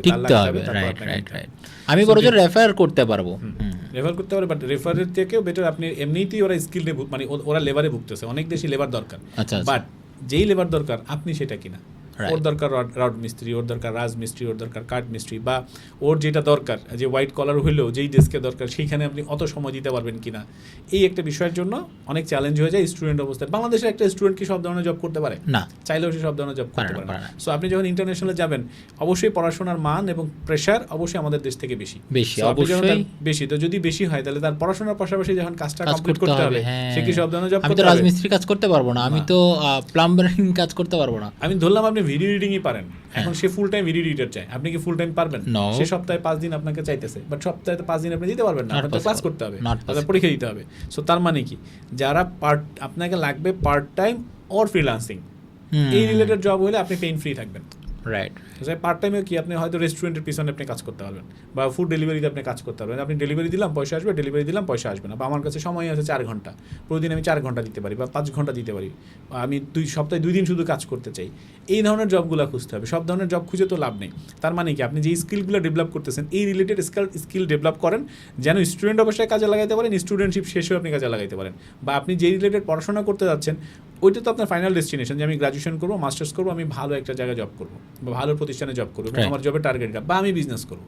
আপনি যে রিলেটেড বিজনেস করতে যাচ্ছেন বা যে রিলেটেড জব করতে যাচ্ছেন, এই রিলেটেড স্কিল যদি আপনি ডেভেলপ এখন থেকেই করেন বা যখন শুরু থেকে করেন, এইটা আপনার জন্য অনেক কাজে লাগবে। এরপর আপনি স্কিলের সংখ্যা ধীরে ধীরে বাড়ান। মানে আমি ফিউচারে কী হইতে চাই সেই রিলেটেড যদি কোনো একটা স্কিল আগে থেকে টুকটাক যদি আমি কাজ করতে চাই, বুঝতে পারছি। আচ্ছা ভাইয়া, মোটা থেকে আমরা এটা দিয়ে স্টুডেন্ট পার্টটা শেষ করবো। মোটা থেকে একটা কোয়েশ্চেন, সেটা হচ্ছে ভাইয়া, আমি 5 থেকে 7 লাখ টাকা মিনিমাম আমার লাগবে, ম্যাক্স এটার কোনো লিমিটেশন নাই, আমার কান্ট্রির উপর ডিপেন্ড করতেছে, মানে কোটি কোটি টাকা লাগবে না। তারপরও মানে আমার জন্য as a middle class family, আমার জন্য আসলে ওই 30-40 লাখ টাকা পসিবল না, এটা আমার জন্য আনলিমিটেড টাইপেরই। সো তো আমার 5 থেকে 7 লাখ টাকা আমি অ্যারেঞ্জ করলাম। মোটা থেকে যদি আপনি আমাকে কয়েকটা বেটার অপশন বা বেটার কান্ট্রি বলতেন? 5-7 লাখ টাকার মধ্যে হ্যাঁ। মোটামুটি ইউরোপের প্রায় কান্ট্রিতেই হয়ে যাবে, বিকজ অফ আপনার লিথুনিয়া, হুম। আপনার অস্ট্রিয়া, হুম। পোল্যান্ড, ওকে। এরকম কিছু কিছু কান্ট্রি যাদের tuition, Hungary tuition fee, Hungary তো অনেক ভালো কান্ট্রি। এই সব যে করা বলছি প্রত্যেকটা সেনজেন, ওকে। প্রত্যেকটা ইউরোপ। সো প্রত্যেকটা কান্ট্রিতে মোটামুটি এই প্রাইসের মধ্যে আপনি যদি এখন যদি বলেন ভাই আপনি তো বলছেন পোল্যান্ডের এমন ইউনিভার্সিটি বললেন টিউশন ফি 8,000 ইউরো, ঠিক আছে। আপনি তো বলছেন ভাই লিথুনিয়া এমন আছে 7,000 ইউরো আছে টিউশন ফিস, আবার এন ইউনিভার্সিটি সাবজেক্ট আছে 2,000 ইউরো। আচ্ছা, ডিপেন্ড করতে হবে আপনার অ্যামাউন্টের উপর ইউনিভার্সিটি অ্যান্ড সাবজেক্ট। বুঝতে আপনি পারছি। যদি এমন ইউনিভার্সিটি এমন সাবজেক্ট চুজ করেন যে ইউনিভার্সিটি বা সাবজেক্টের টিউশন ফিস বেশি, তাহলে তো আপনি এই প্রাইসে পারবেন না। না। এটা অনেক অনেক অনেক দেশ আছে যেখানে আপনার এই জিনিসগুলো আছে, যাচাই বাছাই করে আপনাকে যেতে হবে। বুঝতে পারছি। এক্ষেত্রে তো আমরা হ্যাঁ, help আমরা তো পাচ্ছি। আসি ফার্স্ট গ্লোবাল আসি Okay, হেল্প করার জন্য। যদি আপনি কখনো আসেন, আপনার চ্যানেলে যেহেতু আসতেছে বা আমাদের অফিসেও আসতে পারে যে কোনো সময়, আমাদের যারা টিম মেম্বার আছে বসে আছে সাপোর্ট করার জন্য, নো ইস্যু। ওকে, তাহলে হচ্ছে আমরা এই জায়গায় হচ্ছে স্টুডেন্ট হিসেবে কীভাবে অ্যাব্রোডে গিয়ে আপনি ক্যারিয়ার স্টার্ট করবেন এবং কীভাবে কন্টিনিউ করবেন সেই রিলেটেড হচ্ছে আমরা। আর কোনো যদি কোয়েশ্চেন থাকে, আমার আপাতত নাই। আমার মোটামুটি আমাদের চ্যানেলে, ফার্স্ট গ্লোবালের চ্যানেলে অনেক ভিডিও আছে, এর বাইরেও যদি আপনার কোয়েশ্চেন আনসার করতে চায় বা আপনাদের কোনো কোয়েশ্চেন থাকে। আর তাছাড়াও হচ্ছে ফার্স্ট গ্লোবালের ফোন নাম্বার আছে, সরাসরি ফোন দিতে পারেন আপনার যে কোনো কোয়েশ্চেনের জন্য। আর বাকি হচ্ছে আপনি যদি চান সরাসরি ভিজিট করতে পারেন। আচ্ছা ভাইয়া, এবার হচ্ছে আমাদের নেক্সট যেটা জব। আমি ভাইয়া আর পড়াশোনা করতে চাই না, আমার পড়াশোনা আমি ডান। আমি এখন চাই বাইরেই ক্যারিয়ার করতে, বাংলাদেশে না। বাংলাদেশে যথেষ্ট এক্সপিরিয়েন্স হয়ে গেছে আমার, কর্পোরেট বলেন, ব্যাংক বলেন, অনেক দিকে জব এক্সপিরিয়েন্স হয়ে গেছে। আমি চাই এখন জব ভিসা নিয়ে অ্যাব্রোড সেটেল হইতে, ঠিক আছে। কারণ আমি জানি হচ্ছে স্টুডেন্টের চাইতে জব ভিসায় সেটেল হওয়াটা ইজি বেশি, বা সার্ভাইভ করা ইজি বেশি, ইভেন পিআরের ক্ষেত্রেও অনেক বেশি ইজি। আমাকে বলেন মিনিমাম কত বছর বয়স থেকে আমি যেতে পারবো, আর ম্যাক্সিমাম কত বছর পর্যন্ত আমি যেতে পারবো, আমার এক্সপিরিয়েন্স কেমন লাগবে, তারপর আমার অপরচুনিটিস কী আছে, তারপর আমার ওখানে যাওয়ার সময় আমার কত টাকা খরচ হইতে পারে, তারপর হচ্ছে আমার ব্যাংক সলভেন্সি দেখাইতে হবে কিনা এই ক্ষেত্রে, এরকম আরও যা কিছু আছে। প্রথম হচ্ছে ভাইয়া, এখানেও সেম কোয়েশ্চেন, জব নিয়ে আপনি যাবেন, এরপর কি আপনি সেটেল হয়ে যাবেন নাকি শুধু জবের উদ্দেশ্যে যাবেন? ডেফিনেটলি সেটেল হয়ে যাবে। ডেফিনেটলি সেটেল হয়ে গেলে মিডল ইস্ট আপনার জন্য না। কারণ হচ্ছে ওরা রাজতন্ত্র হওয়ার কারণে, গণতন্ত্র না হওয়ার কারণে কখনোই আপনাকে পাসপোর্ট দিবে না। আচ্ছা, তার মানে কি আমি জব ভিসা নিয়ে মিডল ইস্টে ঢুকতে পারবো? হোয়াইট কলার আমি আসতেছি ওখানে। আপনি যদি জব নিয়ে যেতে চান, যদি সেটেল হয়ে যেতে চান, কখনো ব্যাক করবো না, তাহলে UK, USA, Canada, Australia, Europe, স্টুডেন্টের জন্য যা যা দেশ, এখানেও তাই দেশ। বাট সব দেশ জবে যাওয়া এত সহজ না। জব দেশে প্রথম কথা হচ্ছে আপনার এখানে হচ্ছে একই জিনিস, ওইখানে যেরকম পড়াশোনা একটা ফ্যাক্টর প্লাস টাকা, এখানেও ফ্যাক্টর হচ্ছে স্কিল প্লাস টাকা। যে আপনাকে নিতে যাচ্ছে, আপনি যেই কাজটা বাংলাদেশে বসে শিখেছেন বা যে দেশে বসে শিখছেন, যেই জবটা আপনি জানেন, যেই কাজে আপনি যাবেন, সেই কাজটা আপনি কতটুকু জানেন, আপনি যার কাছে যাচ্ছেন বা যে আপনাকে নিচ্ছে, সেই ইন্টারভিউতে তো অবশ্যই সে এমন কাউকে নেবে না যে তাকে নিয়ে তার কোনো লাভ নেই বা সেই কাজ থেকে সে লাভবান হবে না। যদি আপনি স্কিল না হন, তাহলে আপনার যাওয়াও ঠিক হবে না, যাইতে পারবেনও না। ওকে, সো এটা যদি যেতে পারেন, আপনি যাওয়ার সাথে সাথে স্টুডেন্টে যাচ্ছেন আপনি টাকা দিয়ে পড়াশোনা করতে, আর এখানে যাচ্ছেন সে আপনাকে নিচ্ছে, আপনাকে সে কন্টিনিউয়াসলি টাকা দিবে।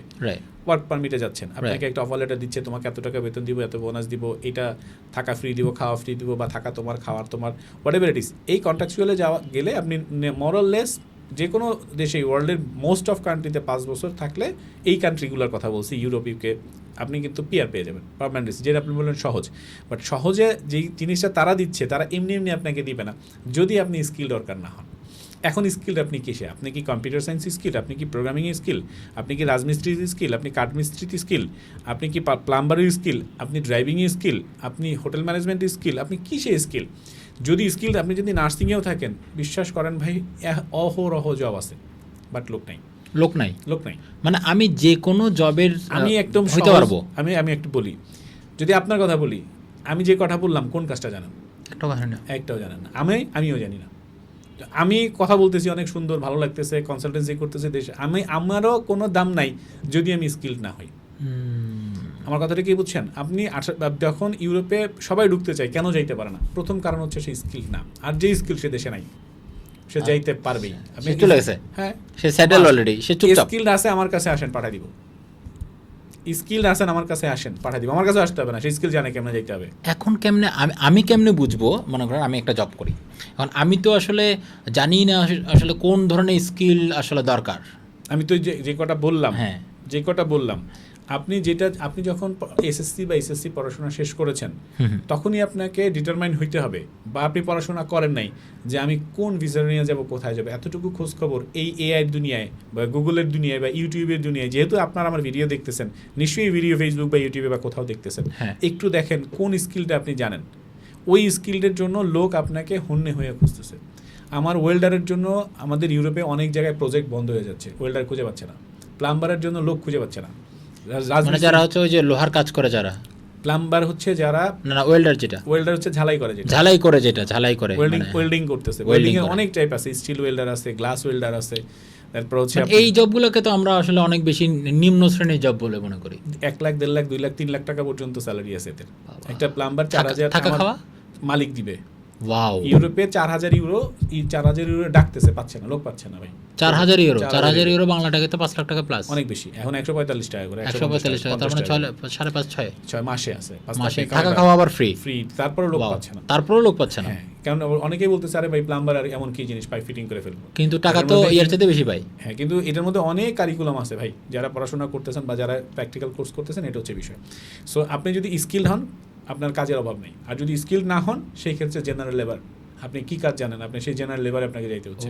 1800 ইউরো 700 জেনারেল লেবারও তো দরকার, হ্যাঁ, বাট জেনারেল লেবার ডিমান্ড কিন্তু অত না, ডিমান্ড অত বেশি না। আমার তো স্কিল্ড, মানে ওই কাজটা স্পেশালিস্ট আমার লাগবে, বুঝতে পারছি। যদি ওইটা হয়, ওই কাজ জানা থাকলে টাকা কোনো বিষয় না, যেই টাকা দিয়ে সে যাক, ন্যাচারালি যদি নিজে থেকে ম্যানেজ করতে পারে। কারণ এই লেভেলের যদি তারা ইনফরমেশন না নিতে পারে, আসলে নিজে নিজে ম্যানেজ করা খুব টাফ। যদি না ম্যানেজ করতে পারে, 8 থেকে 10 লাখ, সর্বোচ্চ ক্ষেত্র বিশেষে 12-14 লাখ টাকা খরচ হয়ে যায়, বাট অ্যাকচুয়াল খরচ not more than 3 to 4 lakhs। What? Yes, this is the matter. আপনি যদি নিজে জব খুঁজে নিজে এমপ্লয়ের সাথে যোগাযোগ করে যেতে পারেন, অনেক ক্ষেত্রে টাকাই লাগবে না, শুধুমাত্র বিমান ভাড়া দিয়ে আপনি চলে যাবেন। অনেক ক্ষেত্রে আছে বিমান ভাড়াও সে দিবে, বাট এটা তো আসলে আমাদের সবার পক্ষে এই জিনিসটা সম্ভবপর হয়ে ওঠে না। এটাই হচ্ছে রুলস।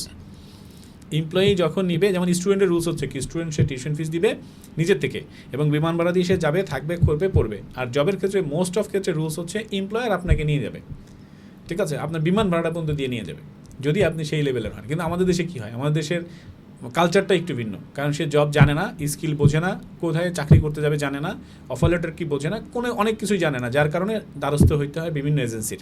সো এটা হচ্ছে বিষয়। সো ন্যাচারালি আপনি 8 থেকে 10 লাখ টাকার নিচে, বা যদি খুব ভালো এজেন্সি হয়, এজেন্ট হয়, যদি 20 থেকে 12 লাখ টাকা বা 14 লাখ টাকার মতো আপনি যেতে পারবেন। বাট এটার খরচ ওই এজেন্সির বা কেরে 3 থেকে যায়, এই কথাই হয়তো অনেক এজেন্সি রাগ করবে। এটাই বলতে জিনিসলাম যে মজার বিষয় হচ্ছে আপনি যে কথাগুলো বলতেছেন, এজেন্সিরা আসলে এই কথা বললে না। যেমন আপনি বলছেন হচ্ছে 10 থেকে 12 লাখ টাকা খরচ হবে, অ্যাকচুয়ালি 3-4 লাখ টাকা ক্ষেত্র বিশেষে এটাও হবে না। না, 3-4 লাখ টাকা কেন, বিমান ভাড়া, মেডিকেল, একদম এগুলো সব সহ, ঠিক আছে। বাট কিন্তু এই কথাটা তো কনসালটেন্সিরা বলে না। না, বলবে না, কারণ হচ্ছে এটা তো তার বিজনেস, আমার বিজনেস।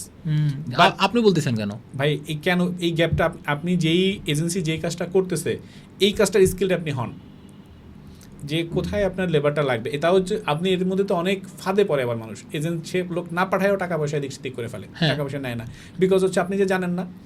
আপনি যদি জানতেন যে কিভাবে লোকটা নিয়োগ হয়, কোন জায়গায় নিয়োগ হয়, স্কিল কোথায় হয়, কারা সার্কুলার দিচ্ছে, কোথায় ইন্টারভিউ দিতে হবে, বাংলাদেশে কিভাবে বিএমইটি করতে হবে, টিকিট কাটতে হবে, ওখানে পৌঁছায় যে মানুষ ভয় পায় এবং জানে না। না জানার কারণে যখন এজেন্সি আসে, এজেন্সিরা এই কাজটুকু করে দেয় এবং এটা তাদের চার্জ হিসেবে নিয়ে নেয়। তার ধরেন একটা ফাইলে 3 লাখ 4 লাখ 5 লাখ টাকা বিজনেস করে। ওয়াও, হ্যাঁ, এটা করবেই, এটা হচ্ছে। এই কালচার আপনি বের হয়ে আসতে হলে আমার দেশের লোকজন স্কিলড হইতে হবে, শুধু স্কিল না, এই ব্যাপারে এক্সপার্ট হইতে হবে, ইনফরমেশন জানা লাগবে, তার সাথে কমিউনিকেশন করতে হবে, তারপর যেতে হবে। আর এই লেভেলে যারা জানে বা বোঝে, তারা জব করে না। তারা কি করে? তারা আমাদের মধ্যে বিজনেস করে। ও আচ্ছা, আপনি তার জব করে কি লাভ? আচ্ছা, রাইট। আমার আসলে জব করার দরকার না, আমি হচ্ছে এমপ্লয়ার যারা আছে তাদের সাথে কানেকশন আছে, আমি জব কোথা থেকে ম্যানেজ করা যাবে সেটা জানি, আমি হচ্ছে কিভাবে লোক পাঠাইতে হবে জানি, মানে আমি এভরি প্রসেস জানি। সো আমি আর যাবো না, আমি হচ্ছে এখন তাহলে যাবো, আমি ওখানেও যাবো, এখানেও থাকবো, আমি এমপ্লয়ের সাথে কথা বলে আমি লোক হায়ার করবো। এটা হচ্ছে সিম্পল থিংস। আচ্ছা, এটা হচ্ছে বিষয়। সো আপনি যাই হন, আগে আপনি স্কিল হইতে হবে। আপনি যদি স্কিল না হন, আপনি স্কিল তৈরিও করতে পারবেন না, এই কাজটাও করতে পারবেন না। সো এখন কথা হচ্ছে, এই আবার ঘুরে ফিরে আসলো, এই টাকা আপনার কাছে আছে কিনা, এই স্কিলটা আপনি জানেন কিনা। যদি এই স্কিলটা আপনি জানেন, যদি টাকা আপনার কাছে থাকে, নিজে নিজে চেষ্টা করলে সবচেয়ে বেটার, না পারলে বিশ্বস্ত কারো কাছে যান যে আপনাকে জবটা ম্যানেজ করে দিতে পারবে এবং কথা কাজে মিল থাকবে। তবে ইউরোপের একটা বিষয় সব সময় খেয়াল রাখবেন, টাকা, সময়, ধৈর্য। এটা ইন্ডিয়ার ভিসা না যে ঠিক আছে আমি চেষ্টা করলাম পার্শ্ববর্তী দেশ চলে গেলাম, অ্যাটলিস্ট 4-5 মাস 6 মাস লেগে যায়। এটা অনেকেই ধৈর্যটা ধরে না। কারণ হচ্ছে কেন লাগে, অনেকগুলো ফ্যাক্টর এখানে কাজ করে। ধরেন আপনি একটা প্রথম আপনি সার্কুলার দিছে, সে সার্কুলার বাদ দিলাম, যে সার্কুলারে গিয়ে আপনি অ্যাপ্লাই করছেন, অ্যাপ্লাই করলে আপনি সিলেকশন হবেন।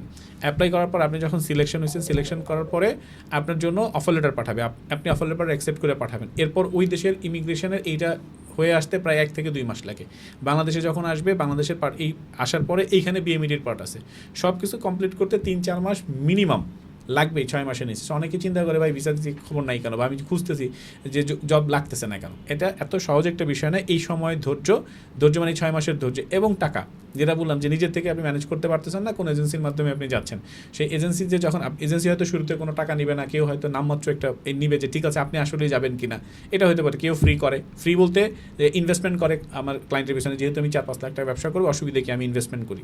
সো এই বিষয়গুলো যদি আপনার জানা না থাকে বা এই ধরনের মানসিকতা না থাকে এবং এই ধরনের টাকা পয়সা না থাকে, ইউরোপের পেছনে ঘোরা হচ্ছে সময় নষ্ট করা। বুঝতে পারছি। এটা হচ্ছে বিষয়। আচ্ছা, তাহলে হচ্ছে আমার এখন ওই সেম একই কথা, আমি দেশের বাইরে অ্যাব্রোডে, মিডল ইস্ট না ইউরোপে জব ভিসা নিয়ে যেতে চাই, তাহলে আমার মিনিমাম কত টাকা লাগবে, আমার যে কোনো স্কিলে আমি যেতে পারবো কি না, আর কি কি স্কিল্ড আছে যেগুলাতে হচ্ছে আমি ট্রেনিং নিয়ে রেডি হইতে পারবো, যেগুলার অনেক বেশি চাহিদা আছে এবং স্যালারি অনেক ভালো, এরকম কি কি জব আছে, এবং এই সব এরকম জব অফার করে ইউরোপের সেনজেনভুক্ত কান্ট্রি কিনা, বা এরকম কয়টা কান্ট্রি আছে? 29টা কান্ট্রিতেই এটা আছে। আমি যেটা প্রথম প্রশ্ন হচ্ছে টাকা 8 থেকে 10 লাখ যদি মিনিমাম, ম্যাক্সিমাম 12 থেকে 14 লাখ। স্কিল হচ্ছে বাংলাদেশের প্রেক্ষাপটে হওয়ার কারণে আমাদের পাসপোর্টের যে ভ্যালু, সেই ভ্যালু অনুযায়ী হোয়াইট লেভেলের দাম খুব কম। আপনার ব্লু কলার জব যেটাকে আমরা বলি, রাজমিস্ত্রি, রড মিস্ত্রি, তারপর হচ্ছে এইগুলোর অনেক বেশি ফাঁকা থাকে এবং এদের ডিমান্ড অনেক বেশি। পাইপফিটার, এই কাজগুলো যদি আপনি করেন আপনার জব হওয়ার চান্সেসটা বেশি থাকবে। অবশ্যই ভালো এজেন্সি, ভালো কোম্পানি দেখে আপনাকে কাজ করতে হবে, তাহলে আপনার লুজার হওয়ার চান্স থাকবে না এবং আপনাকে ঘুরতে হবে না। কথায় কাজে ন্যাচারালি মিল পাবেন, তবে টাইম এবং ধৈর্য এটা যেন আপনার কাছে থাকে। কত সময়? আমি minimum 6 month, minimum 6 month, max 8 মাস। 4 মাসে হয়ে যায় ন্যাচারালি, কিন্তু ন্যাচারালি 4 মাসে হয়ে যায়, কিন্তু 6 মাসের একটা ধৈর্য থাকা উচিত। সেটা যদি ভাগ্য ভালো হয়, যদি ফার্স্ট চান্সে হয়ে যায়, দেখা গেল যে তার অফার লেটার আসছে, সব কিছুই হয়েছে, সেই অফার লেটার আপনার কাছে পাঠাইছো, এর মধ্যে কোম্পানি বন্ধ হয়ে গেছে, তখন নতুন আরো একটা কোম্পানিতে আপনাকে অফার দিতে হবে। আচ্ছা, এরকম কিছু প্রবলেম হতে পারে, অনেক সমস্যা হয়। তার মানে কি আবার সেই 4 মাস পর থেকে আবার 4 মাস 6 মাসের একটা দৌড়। বুঝতে পারছি। এটা একটা ব্যাপার। এই জন্য আপনি চাইলেই ইউরোপে হুট করে যাবেন, সেটা মিডল ইস্টে সম্ভব, 1 মাস 2 মাস 3 মাসের মধ্যে আপনাকে পাঠিয়ে দেওয়া সম্ভব। ওকে। বাট ইউরোপে ইটস টু টাফ। আপনার EB3 ভিসা যেটা আছে ইউএস এর জন্য 4 বছর, এখন মনে হয় 7 বছর অপেক্ষা করতে হচ্ছে। 7 years. So this is রিয়েলস।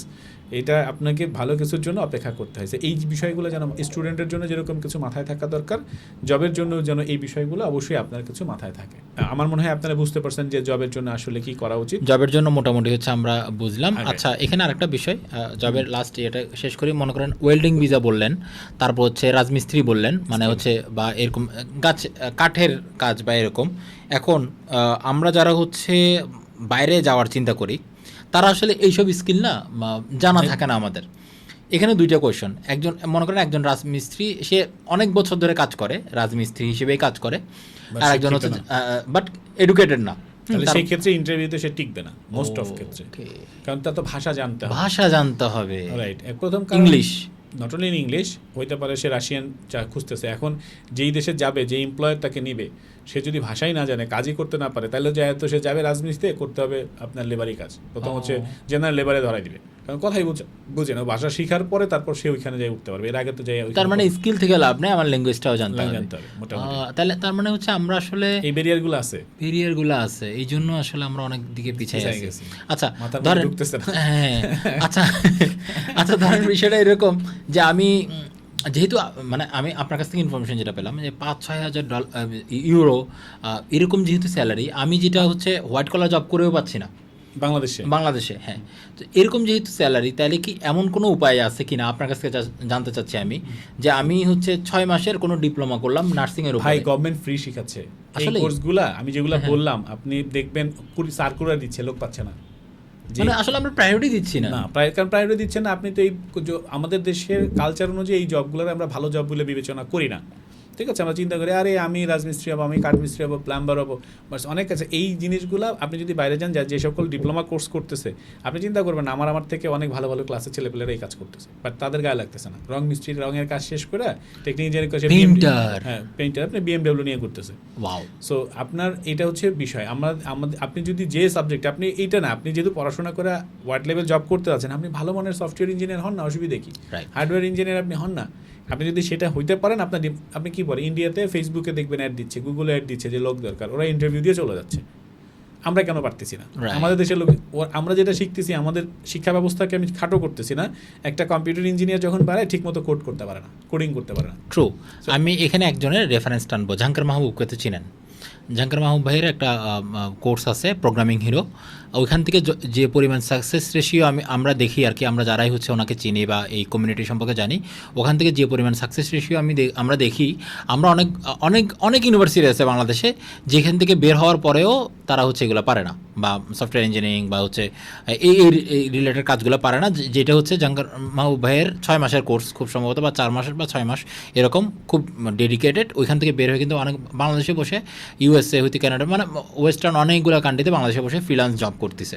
So এই যে স্কিলটা আমাদের ইউনিভার্সিটি থেকে আসলে শেখানো হয় না। ভাই আমার জব বিষয়ে আরেকটা কোয়েশ্চেন আছে, এটা দিয়ে আমি শেষ করে দিব। আসলে আমি না আপসেট হয়ে যাচ্ছি, কারণ হচ্ছে মানে আমার অপরচুনিটি আছে দেশের, বাংলাদেশের জন্য কিন্তু অনেক অপরচুনিটি আছে, কিন্তু আমরা নিতে পারতেছি না। Nursing a huge demand. Right. আচ্ছা ভাইয়া, এই যে এখানে একটা বিষয়, যেমন নার্সিং থেকে কিন্তু বাংলাদেশে অনেক ছেলেপেলে বের হয়, ওরা কেন যাচ্ছে না? কে বলছে? আচ্ছা, আপনি হসপিটালে যান, নার্স খুঁজে পাবেন কিনা? নার্সের যে পরিমাণ ডিমান্ড, আপনি আমাদের বর্তমান সরকার প্রধান যেটা বলছে, যদি শুধু নার্স করতে পারেন, তাহলে আপনি হাজার হাজার লাখ লাখ লোক পাঠিয়ে দিতে পারবেন। দেখবেন নার্সিং এর যে ডিমান্ড, প্রচুর ডিমান্ড বাইরে। তার মানে হচ্ছে যারা আসলে হোয়াইট কলার জব করতে চায়, আমি ধরলাম হচ্ছে যে আমি আসলে ওয়েল্ডিং কাজ করতে পারবো না, যেমন হচ্ছে আমার দ্বারা এখন আসলে ঝালাই শেখা সম্ভব না আমার দ্বারা, এবং আমার মতো যারা আমরা মিডল ক্লাস ফ্যামিলি থেকে, আমরা আসলে ওই ধান চাষ বা এই কাজগুলো আমাদের হাত দেখেন না। এদের জন্য সহজ মাধ্যম হচ্ছে সেলস শেখা। সেলস পৃথিবীর সব জায়গায় ডিমান্ড। কোন সেলস? ভাই আপনি পৃথিবীতে এই মগও যদি বেচতে পারেন, যে মগ বানাইছে তার কাছে আপনার ডিমান্ড আছে। হইতে পারে চায়নায়, হইতে পারে ওয়ার্ল্ডের যেখানে। আপনি যদি ভালো সেলসম্যান হন, ভালো মার্কেটিয়ার হন, আপনার ডিমান্ড অনেক জায়গায় আছে, কিন্তু আমরা তো তাও না। আসলে দুঃখের জায়গাটা হচ্ছে আসলে ভাইয়া কি করবো, আমাদের এডুকেশন সিস্টেমটাকে দোষ দিতে চাই না, স্কিল ডেভেলপ করবেন চাই না এডুকেশন সিস্টেম। তাহলে ভাইয়া এই যে আমরা 18-19 বছর 20 বছর পড়াশোনা করে আসলে পাইলামটা কি? এইরকম হাজার হাজার ভিডিও আছে ভাই, আর আক্ষেপ করে লাভ নেই। এটা একটাই হচ্ছে ভাই, আপনি স্কিলড হন। আচ্ছা, নার্সিং এরটা আমি গেলাম, নার্সিং যারা হচ্ছে তাইলে তারা চলে যাচ্ছে যে ভাই আপনি, আচ্ছা নার্সিং কি 1 বছরের 4 বছরের কোর্স আছে, 3 বছরের কোর্স আছে। এটা কি বয়সের কোনো লিমিটেশন আছে কি কোর্স করার জন্য? হ্যাঁ, আমাদের দেশে, আমার তো পেশেন্ট কেয়ার একটা বিজনেস আছে। জি। সো ওখানে একটা ছেলে নার্সিং কমপ্লিট করে আসছে 4 বছরের, উল্টা গভর্নমেন্ট তাকে মাসে 1200 টাকা দিত। ওয়াও।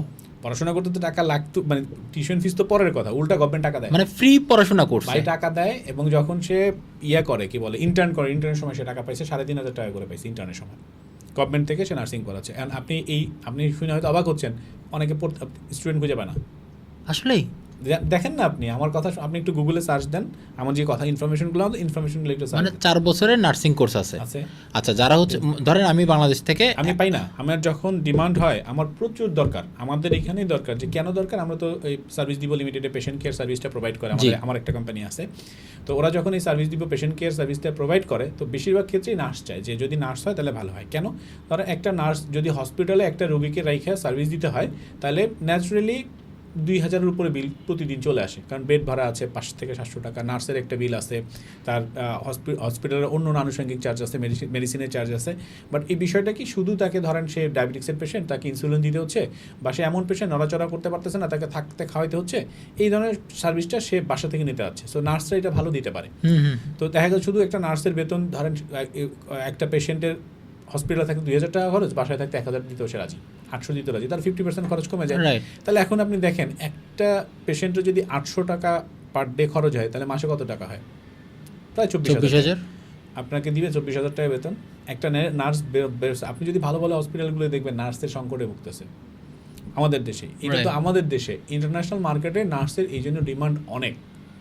আপনার এই যে আপনি দেখবেন যে আমরা কি বলে এটারে, আমরা বলি ওল্ড এজ কেয়ার, হ্যাঁ ওল্ড এজ কেয়ার, হ্যাঁ অনেক দেশের বাইরে দেখবেন অনেকের অনেক অনেক বয়স পর্যন্ত বাঁচে, বা তাদেরকে দেখাশোনার কেউ নাই, কেউ নেই, সবাই বিজি, এই ওল্ড এজ কেয়ারের জন্য নার্স খুঁজতেছে। আপনি ইউকেতে একটা প্রোগ্রামই আছে যে মানে টাকা আছে কিন্তু দেখার কেউ নাই। তো আপনি জেনারেল লোক তো তাকে এই সেবাগুলো দিতে পারবে না, তাকে ইনসুলিন দেওয়া, তার প্রেশার মাপা। এই জন্য এই ডিমান্ডটা ইন্টারন্যাশনাল মার্কেটে ইউজ ডিমান্ড, তো সেটা যদি নার্সিং কমপ্লিট করে এটা ডিমান্ডটা আরও বেশি আমাদের দেশে এবং বিদেশে। আচ্ছা, বাংলাদেশে নার্সিং পড়ার জন্য 4 বছরে যদি পড়তে চাই, মনে করেন এই ভিডিওটা দেখার পরে অনেকে হচ্ছে এটা নিয়ে একটা গুগল সার্চ দিবেন, সার্চ দিবে, তো তাদের জন্য আপনার কাছ থেকে কিছু পরামর্শ সেটা হচ্ছে চাই আর কি। সেটা হচ্ছে নার্সিং আমি যদি জবে চাই, বাংলাদেশেও ডিমান্ড আছে হিউজ, তা তো আমরা নিজেরাই দেখি, হসপিটালে গেলেই বোঝা হয়ে যায়। কিছুদিন আগে আমার হচ্ছে হসপিটালে একটা এক্সপিরিয়েন্স আছে, নার্স ওখানেও খুব বাজে একটা এক্সপিরিয়েন্স আছে। সো বাংলাদেশে যদি মনে করেন আমার বয়স হচ্ছে এখন 28-30, আমি এখন চিন্তা করলাম আচ্ছা ঠিক আছে, যেহেতু এটা একটা ডিমান্ড আছে, দেখেন আমি যেই সাবজেক্টেই পড়াশোনা করি না কেন, যেই ফিল্ডে কাজ করি না কেন, আমি আসলে দেখলাম যে আমার এখন চাহিদা দেখতেছি নার্সিংয়ে। আর আমি চিন্তা করলাম আচ্ছা ঠিক আছে, আমি অন্য কাজের পাশাপাশি আমি নার্সিং পড়াশোনা করতে পারবো কিনা, পারবো, আচ্ছা পারলাম।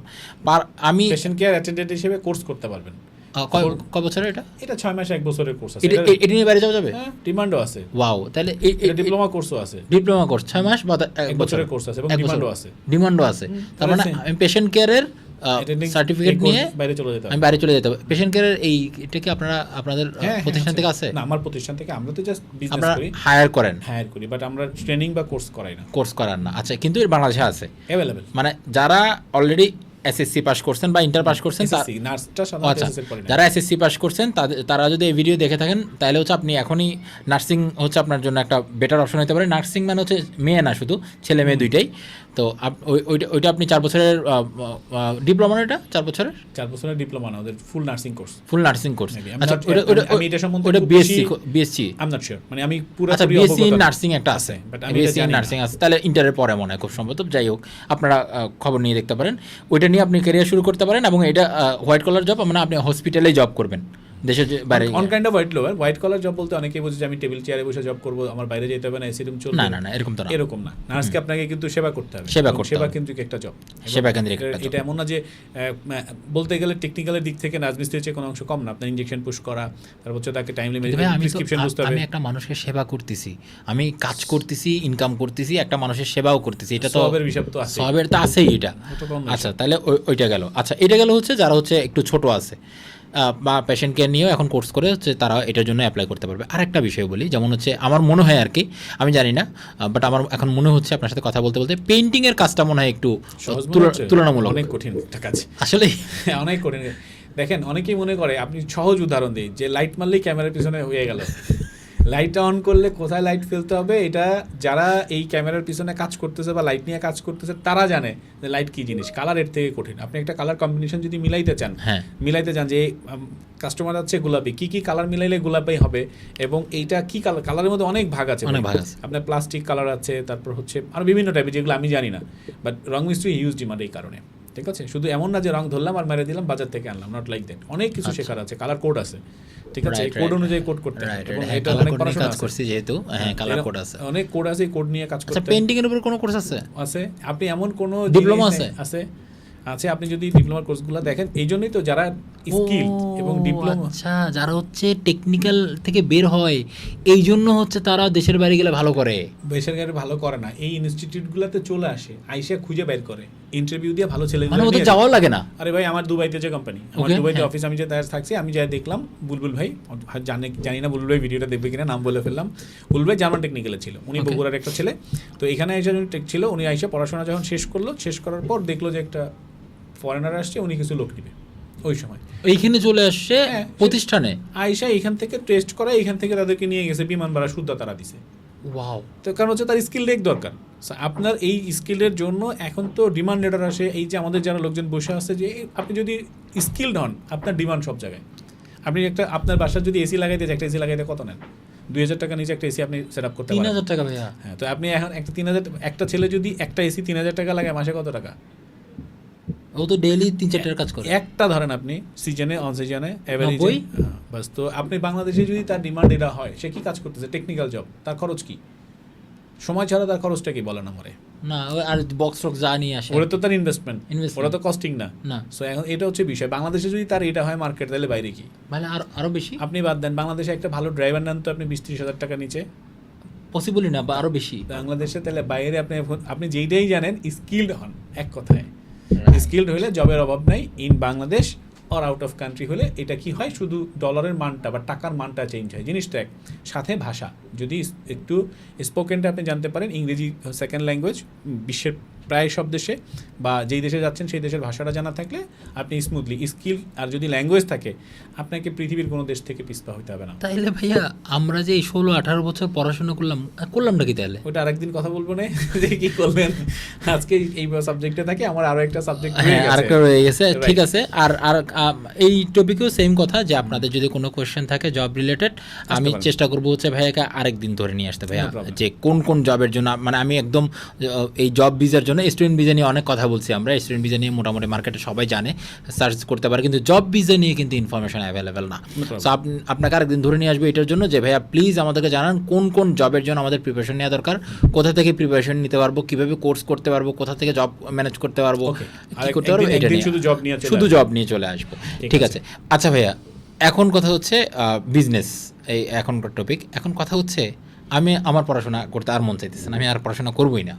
এই গেল একটা জব। আপনি যে স্কিলগুলো বলছেন ওই স্কিলগুলো আমার কাছে নাই, জেনারেল লেভেলের স্কিল আছে, এটা দিয়ে আমি জব পাবো না, 700-800 ইউরো বা ডলার আমি পাবো, এটা দিয়ে চলতেও পারবো না।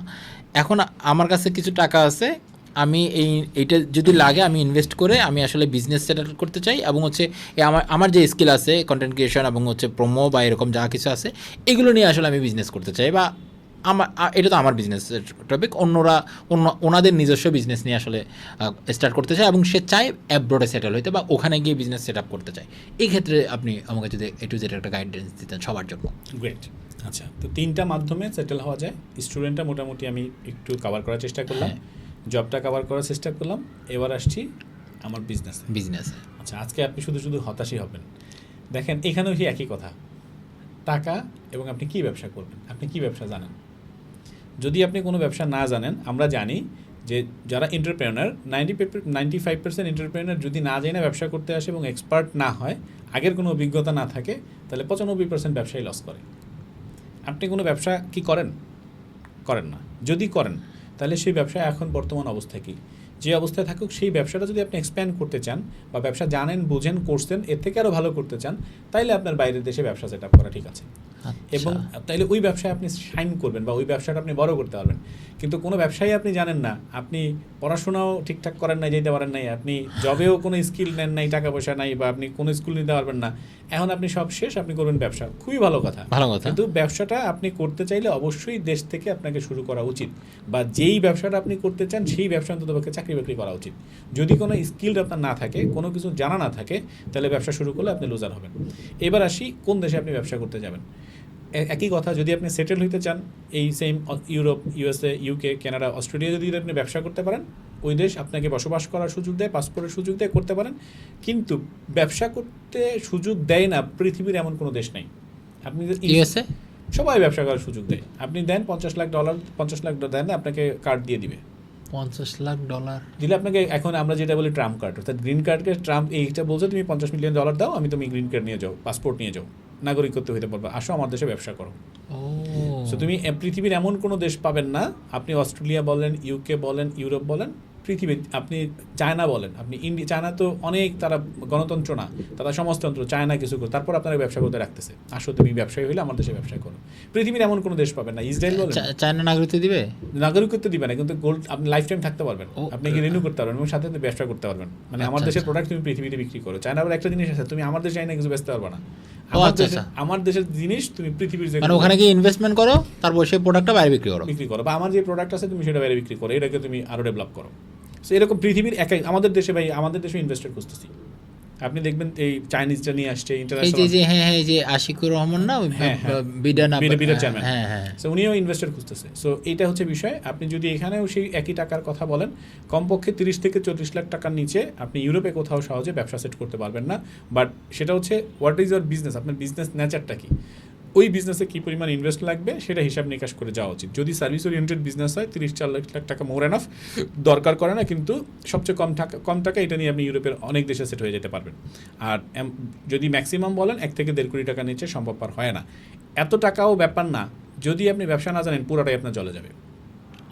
তখন কি হবে, আপনি ব্যবসা লস হয়ে গেলে আপনাকে একটা জবে ঢুকতে হবে। আবার সেই একই কথা, জবে যদি ঢুকতে যান, আপনি কোন জবে ঢুকবেন যদি আপনি স্কিল না হন? হয় আপনাকে জেনারেল জবে ঢুকতে হবে, নাহলে যেই জবটা জানেন সেই জবটা আপনার করা ঠিক হবে। সো আপনি যদি স্টুডেন্ট হিসেবে ঢুকতে চান, টাকা প্লাস পড়াশোনা লাগবে। যদি জবে ঢুকতে চান, স্কিল প্লাস টাকা লাগবে। যেই ব্যবসা করতে চান, আপনি কি ব্যবসা জানেন সেই ব্যবসা জানা, আমি যেটা জানি হ্যাঁ সেই ব্যবসা জানা প্লাস টাকা লাগবে। লাগবে। এখন সবাই যেটা আমরা চাই তিনটাই, যে হয়ে গেলে খুবই ভালো, কোনো রকমে হয়ে গেলেই বাঁচি। ভাই কোনো রকমে কোনো কিছু হয়ে যায় না, ঠিক আছে? কোনো রকমে যদি কোনো কিছু হয়েও যায়, এটা আপনার জন্য গলার কাটা হয়ে যাবে। যাওয়ার পরে বিপদে পড়বো, হ্যাঁ, আবার হয় ব্যাক করতে হবে, অথবা ওইখানে থাইকে এখানে সার্ভাইভ করতে হবে। তখনই বাধ্য হয়ে আপনি স্কিলড হবেন, দেখবেন আপনি ভালো শেপ হয়ে যাচ্ছেন। কারণ বাধ্য হয়ে গেছেন আপনি রেস্টুরেন্টের পিছনে, একদম ভালো শেপ হয়ে গেছেন, কাজ করতেছি, ওইখানে কাজ করতে করতে শিখে গেছেন আমি এখন রেস্টুরেন্ট দিয়ে ফেলবো। একটা সময় তো আপনি রেস্টুরেন্ট বিজনেসম্যান হয়ে যাবে। তার মানে ওখানে যায় আটকা পড়ে আপনি কাজ শিখে ডেভেলপ করছেন। তাহলে তার সাথে এখান থেকে শিখে যাওয়া ওটাই বেটার। ব্যবসা করেন, চাকরি করেন। আচ্ছা, আমি যদি এভাবে মোটা থেকে কোয়েশ্চেন করি, আবার মানে এই বিজনেস নিয়ে তো আমাদের অনেক ভিডিও আছে এবং হচ্ছে আপনার ওখানে অনেক ভালোভাবে এক্সপ্লেন করা আছে, কিন্তু ওইখানে যেটা নাই সেই কোয়েশ্চনটা হচ্ছে আমি আজকে করব। সেটা হচ্ছে আরেকটা ভিডিওতে আমি বলছিলাম, আমার এবং আপনার ভিডিও ছিল এটা, ওইখানে পডকাস্ট ছিল, ওইখানে আমি বলছিলাম যে ভাইয়া নেক্সট কোনো ভিডিওতে আমরা এটা নিয়ে কথা বলবো যে কি বিজনেস নিয়ে হচ্ছে আমরা আসতে পারি, বা বাংলাদেশের প্রেক্ষাপটে বাংলাদেশ থেকে দেশের বাইরে গেলে কি বিজনেস আমাদের জন্য বেটার হইতে পারে, সেগুলোর জন্য কেমন ইনভেস্টমেন্ট লাগতে পারে বা টাকা আমার লাগতে পারে, এবং ওখানে যাওয়ার পরে তো বিজনেসটা শুরু করলেই হলো না, ওটা রান করারও একটা বিষয় আছে।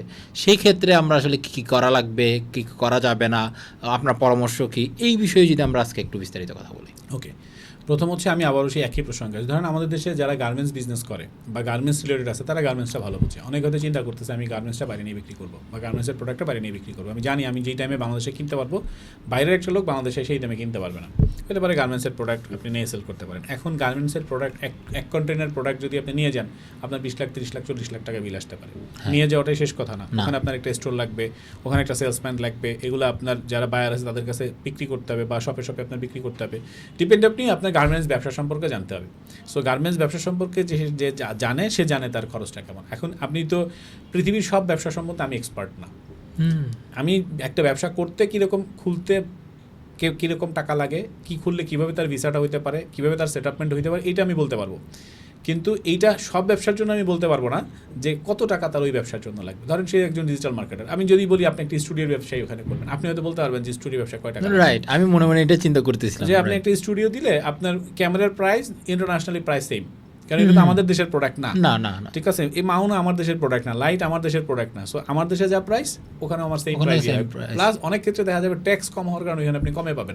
মানে হচ্ছে আমি স্টুডিও বিজনেসটা ওখানে যদি করতে যাই, আমার টাকা কিন্তু একই টাকা খরচ হবে, আমরা যে পডকাস্টটা করছি, মাসিক খরচ বেড়ে যাবে, বিকজ অফ আপনি এখানে একটা ভিডিওগ্রাফারকে আপনি 20-30 হাজার টাকা হায়ার করতে পারতেছেন, ওখানে তো আপনি 20-30 হাজার টাকা হায়ার করতে পারবেন না। তখন মাসে 10 লাখ টাকা 20 লাখ টাকা খরচ। এডিটটা আপনি বাংলাদেশ থেকে করে নেবেন। হ্যাঁ, আচ্ছা, আমার শুধু ভিডিওগ্রাফার লাগবে বা ভিডিওগ্রাফার আপনি নিজে। সেই ক্ষেত্রে কি হবে, আপনি এডিটটা এখানে করে নেবেন। এডিটটা তো আপনি ফ্রিল্যান্সিং যেখানে খুশি সেখানে করতে পারবো। হ্যাঁ, এইরকম এখন এইটার জন্য কত খরচ হবে, এরকম বিজনেস কোনগুলো আছে যা এখন অভাব নাই। আপনি কেউ ডিজিটাল মার্কেটিং করতেছে, কেউ ভিডিও এডিটিং করতেছে। আমার ক্লিপিং পাত বিজনেস আছে, আপনি জানেন, ফার্স্ট ক্লিপিং পাতে আমাদের ক্লিপিং পাতের বিজনেস চলে। তো এরকম শত হাজার রকমের ব্যাপার, কেউ কন্টেন্ট ক্রিয়েশন করতেছে, কেউ কন্টেন্ট রাইটিং করতেছে, কেউ শুধুমাত্র কি বলে টিকটকের ভিডিও বানাই দিচ্ছে, কেউ শুধু ভিডিও পোস্ট করে দিচ্ছে, যে ওনার সময় নাই, ভিডিও উনি শ্যুট করছে, এরপর কি হচ্ছে ভিডিও এডিট করছে আরেক জায়গায়, যে পোস্ট করতে জানে তার কাছে সোশ্যাল মিডিয়া ম্যানেজার হিসেবে কাজ করতে পারে। তো এরকম হাজার, কেউ ইমেল মার্কেটিং করতেছে, ইমেল নিয়ে কাজ করতেছে, ভাই শত রকম হাজার, কেউ কোল্ড কলিং করতেছে, সেলস ক্লোজিং হচ্ছে, হাই টিকেট ক্লোজিং করতেছে। আপনার কাছে যদি আমরা আসি, আপনি কি এরকম বিজনেস আইডিয়া দিবেন কিনা? আমি বিজনেস আইডিয়া দিব, বাট ওই বিজনেস আইডিয়া নিয়ে আপনার যদি ওই আইডিয়া না থাকে, নতুন হলে 95% লুজারের খাতায় পড়ে যাবেন। 95% মানে তো অলমোস্ট 100%। আমি বিজনেস, আমার থেকে বড় বড় আইডিয়া বাস বসে আছে ইউটিউবে, বড় বড় আইডিয়া নিজেই হচ্ছে চ্যাট জিপিটি। আপনি খালি লেখেন যে এই ব্যবসা করতে চাই, দেখবেন কত সুন্দর আইডিয়া দেয়। ভাই আইডিয়া দিয়ে আপনি করবেন কি? যদি এই আইডিয়া আপনি এক্সপেরিমেন্ট করতে না পারেন, ওই আইডিয়া যদি আপনার কোনো কাজে না লাগে, আইডিয়া দিয়ে আপনি কী করবেন? আর আমি একা মানুষ কত আইডিয়া রাখতে পারি? আমি যত আইডিয়াই রাখতে পারি, এই আইডিয়া আপনারা দিয়ে লাভ কী? কারণ মাথাটা তো আপনার, আপনি চিন্তা করতেছেন আপনার মতো করে। আপনার মতো করে তো আমি চিন্তা করতে পারবো না বা করবো না। আর যদি করতেই পারি তাহলে আপনার আমার আইডিয়া দরকার কি? সো ঠিক আছে, আইডিয়া ইজ দ্য আইডিয়া যা আছে, এটা এনাফ আইডিয়া ইন মার্কেট। আপনি কোনটাতে এক্সপার্ট, আপনি কোনটা করতে চান, ওইটা কতটুকু আপনি শিখছেন, ওইটা ডেপথ নলেজ কতটুকু, আমি কোনটা বিজনেস করতে চাই বা আমার সেটা আপনাকে করতে হবে। আমি আপনাকে কি হেল্প করবো? আপনি কোন দেশে আপনার যাওয়া উচিত এই বাজেটে, আপনার লাইসেন্সটা ঠিক মতো হচ্ছে কিনা, লয়ার সাপোর্ট ঠিক মতো পাচ্ছেন কিনা, ইন্স্যুরেন্স ঠিক মতো হয়েছে কিনা, ভিসাটা আপনার হবে কিনা, ভিসা পেয়ে আপনি ওখানে করতে পারবেন কিনা, ওখানে যে আপনার লোকাল সাপোর্ট কী কী দরকার, ওখানে লোকাল সাপোর্টের কমিউনিকেশন, এগুলো আমি আপনাকে সাপোর্ট দিতে পারবো 100%। আর ওইখানে কিছু ফিক্স খরচ আছে না, মানে এমপ্লয়ি খরচ যেটা ওটাই তো বললাম আপনার 30 থেকে 40 লাখ টাকা ওভারঅল বললাম। এখন যদি স্টার্টিংয়ে মানে আপনি যদি ব্যবসাটা ওখানে আমার শুরু করতে 30 চান, থেকে 40 লাখ টাকা মাস্ট প্রথমেই রাখতে হবে। ইয়েস, বিকজ অফ দেখেন, যেমন আমি লিথুনিয়ার ক্ষেত্রে যদি বলি, মোস্ট অফ ক্ষেত্রে আমি এটাই রেফার করি, সবচেয়ে কম খরচ 21 লাখ টাকা মতো দেখাইতে হয়, মানে 14,000 ইউরো। এটা কিন্তু খরচ না, কিন্তু টাকা তো আপনার লাগবে, ইনভেস্টমেন্ট তো লাগবে, দেখাইতে হবে এবং আমার অ্যাকাউন্টেই থাকতে হবে, আপনার কোম্পানি অ্যাকাউন্ট। এটা কি কোনোভাবে ব্যাংক লোন ওই যেভাবে আমরা এটা দেখাইতে ব্যাংক লোন, বাংলাদেশ থেকে লোন নিয়ে ওইখানে আপনি পাঠিয়ে দিতে পারেন যদি আপনাকে ব্যাংক টাকা দেয়। ওকে, ঠিক আছে, ওইটা তো বাংলাদেশ থেকে দেখানো সম্ভব, কিন্তু যখন ইউরোপের অ্যাকাউন্টে টাকাটা রাখতে হবে, সেই টাকাটা রাখার জন্য তো টাকাটা আপনার লাগবে। ও তো আপনাকে জিরো অবস্থায় আপনাকে কোনো লোন টোন দিবে না। আপনি যখন ব্যবসাটা বড় করতে পারবেন তখন আপনি লোন নিয়ে কাজ করতে পারবেন। ওকে, আর যদি লোনেই আপনি চলে যান, তো আপনি দেশের বাড়ি লোন নিলে সাথে সাথে আপনার ক্রেডিট স্কোর চলে আসবে, আপনার কোথাও কোথাও লোন আছে কিনা। সো আলটিমেটলি ভিসা বুঝে ফেলবে this is not your money, right. এটা লোন, অনেকগুলো বিষয় আছে। সো ব্যবসা যদি কেউ করতে চান, এমন বিষয় না যে আমি বললাম আর হুট করে ব্যবসা শুরু করে দিলাম, ব্যবসা শুরু করে কাজ করা উচিত, আমি ডিমোটিভেট করতেছি না। বাট যারা ব্যবসায়ী, তারা যদি ব্যবসা বড় করতে চান, তাদের ব্যবসা যারা স্কেল করতে চান, ব্যবসা সম্বন্ধে ধারণা আছে, ব্যবসা ওইখানে গিয়ে আগাইতে, তাই বলে কি আমি যখন পৃথিবী থেকে আসছি, মায়ের পেট থেকে পড়ে আসছি, আমি কিছুই জানতাম না, আপনিও না। যে ব্যবসায়ী সে কি ব্যবসায়ী হিসেবে আসছে পৃথিবীতে, যে চাকরিজীবী সে কি চাকরিজীবী হিসেবে আসছে? নো। সো আপনি এটা হওয়ার জন্য এমন না আমি আপনাকে ডিমোটিভেট করতেছি না, আপনি করবেন না, অবশ্যই আপনি করবেন, বাট অবশ্যই এমনভাবে করেন যাই না শুই না বুঝা টাকা পয়সা হাতে নিয়ে দেন আপনি 3টার একটা দেশের বাইরে যদি সেটেল হতে চান, আপনি তারপর করেন। অথবা শুরু থেকে একদম জিরো থেকে শুরু করেন, যে আপনি স্টুডেন্ট হিসেবে গেছেন, টার্গেট নিচ্ছেন বিজনেস করার, টার্গেট নিচ্ছেন জব করার, ওইটাই শিখতে থাকেন, ওইটাই আপনি জবে যান, ওইখান থেকে আপনি বিজনেসে যান। বা আপনি যদি শুরুতেই এসে বিজনেস করতে চান, তাহলে যদি বিজনেসম্যান না হয়ে থাকেন বা বিজনেস সম্পর্কে ধারণা না থাকে বা ওই সাবজেক্টে দেশে কাজ করে না থাকেন, তাহলে হুট করে বিজনেস আপনার মনে হইতেছে আপনি পারবো, হয়তো আপনি পেরেও যাবেন, কিন্তু ওই 5%-এর তলে পড়বেন, 95%-এর দলে কিন্তু পড়বেন না। সো ম্যাটার অফ ইয়ার্স, আপনার যদি রেডি থাকে, কোনো পরামর্শ লাগে, দেশের বাইরে ব্যবসা শুরু করতে চান, কোনো সমস্যা নেই, আমাদের সাথে যোগাযোগ করতে পারেন। আশা করবো আপনাদেরকে ভালো পরামর্শ দেওয়ার জন্য, যাতে আপনারা কোথাও না আটকান।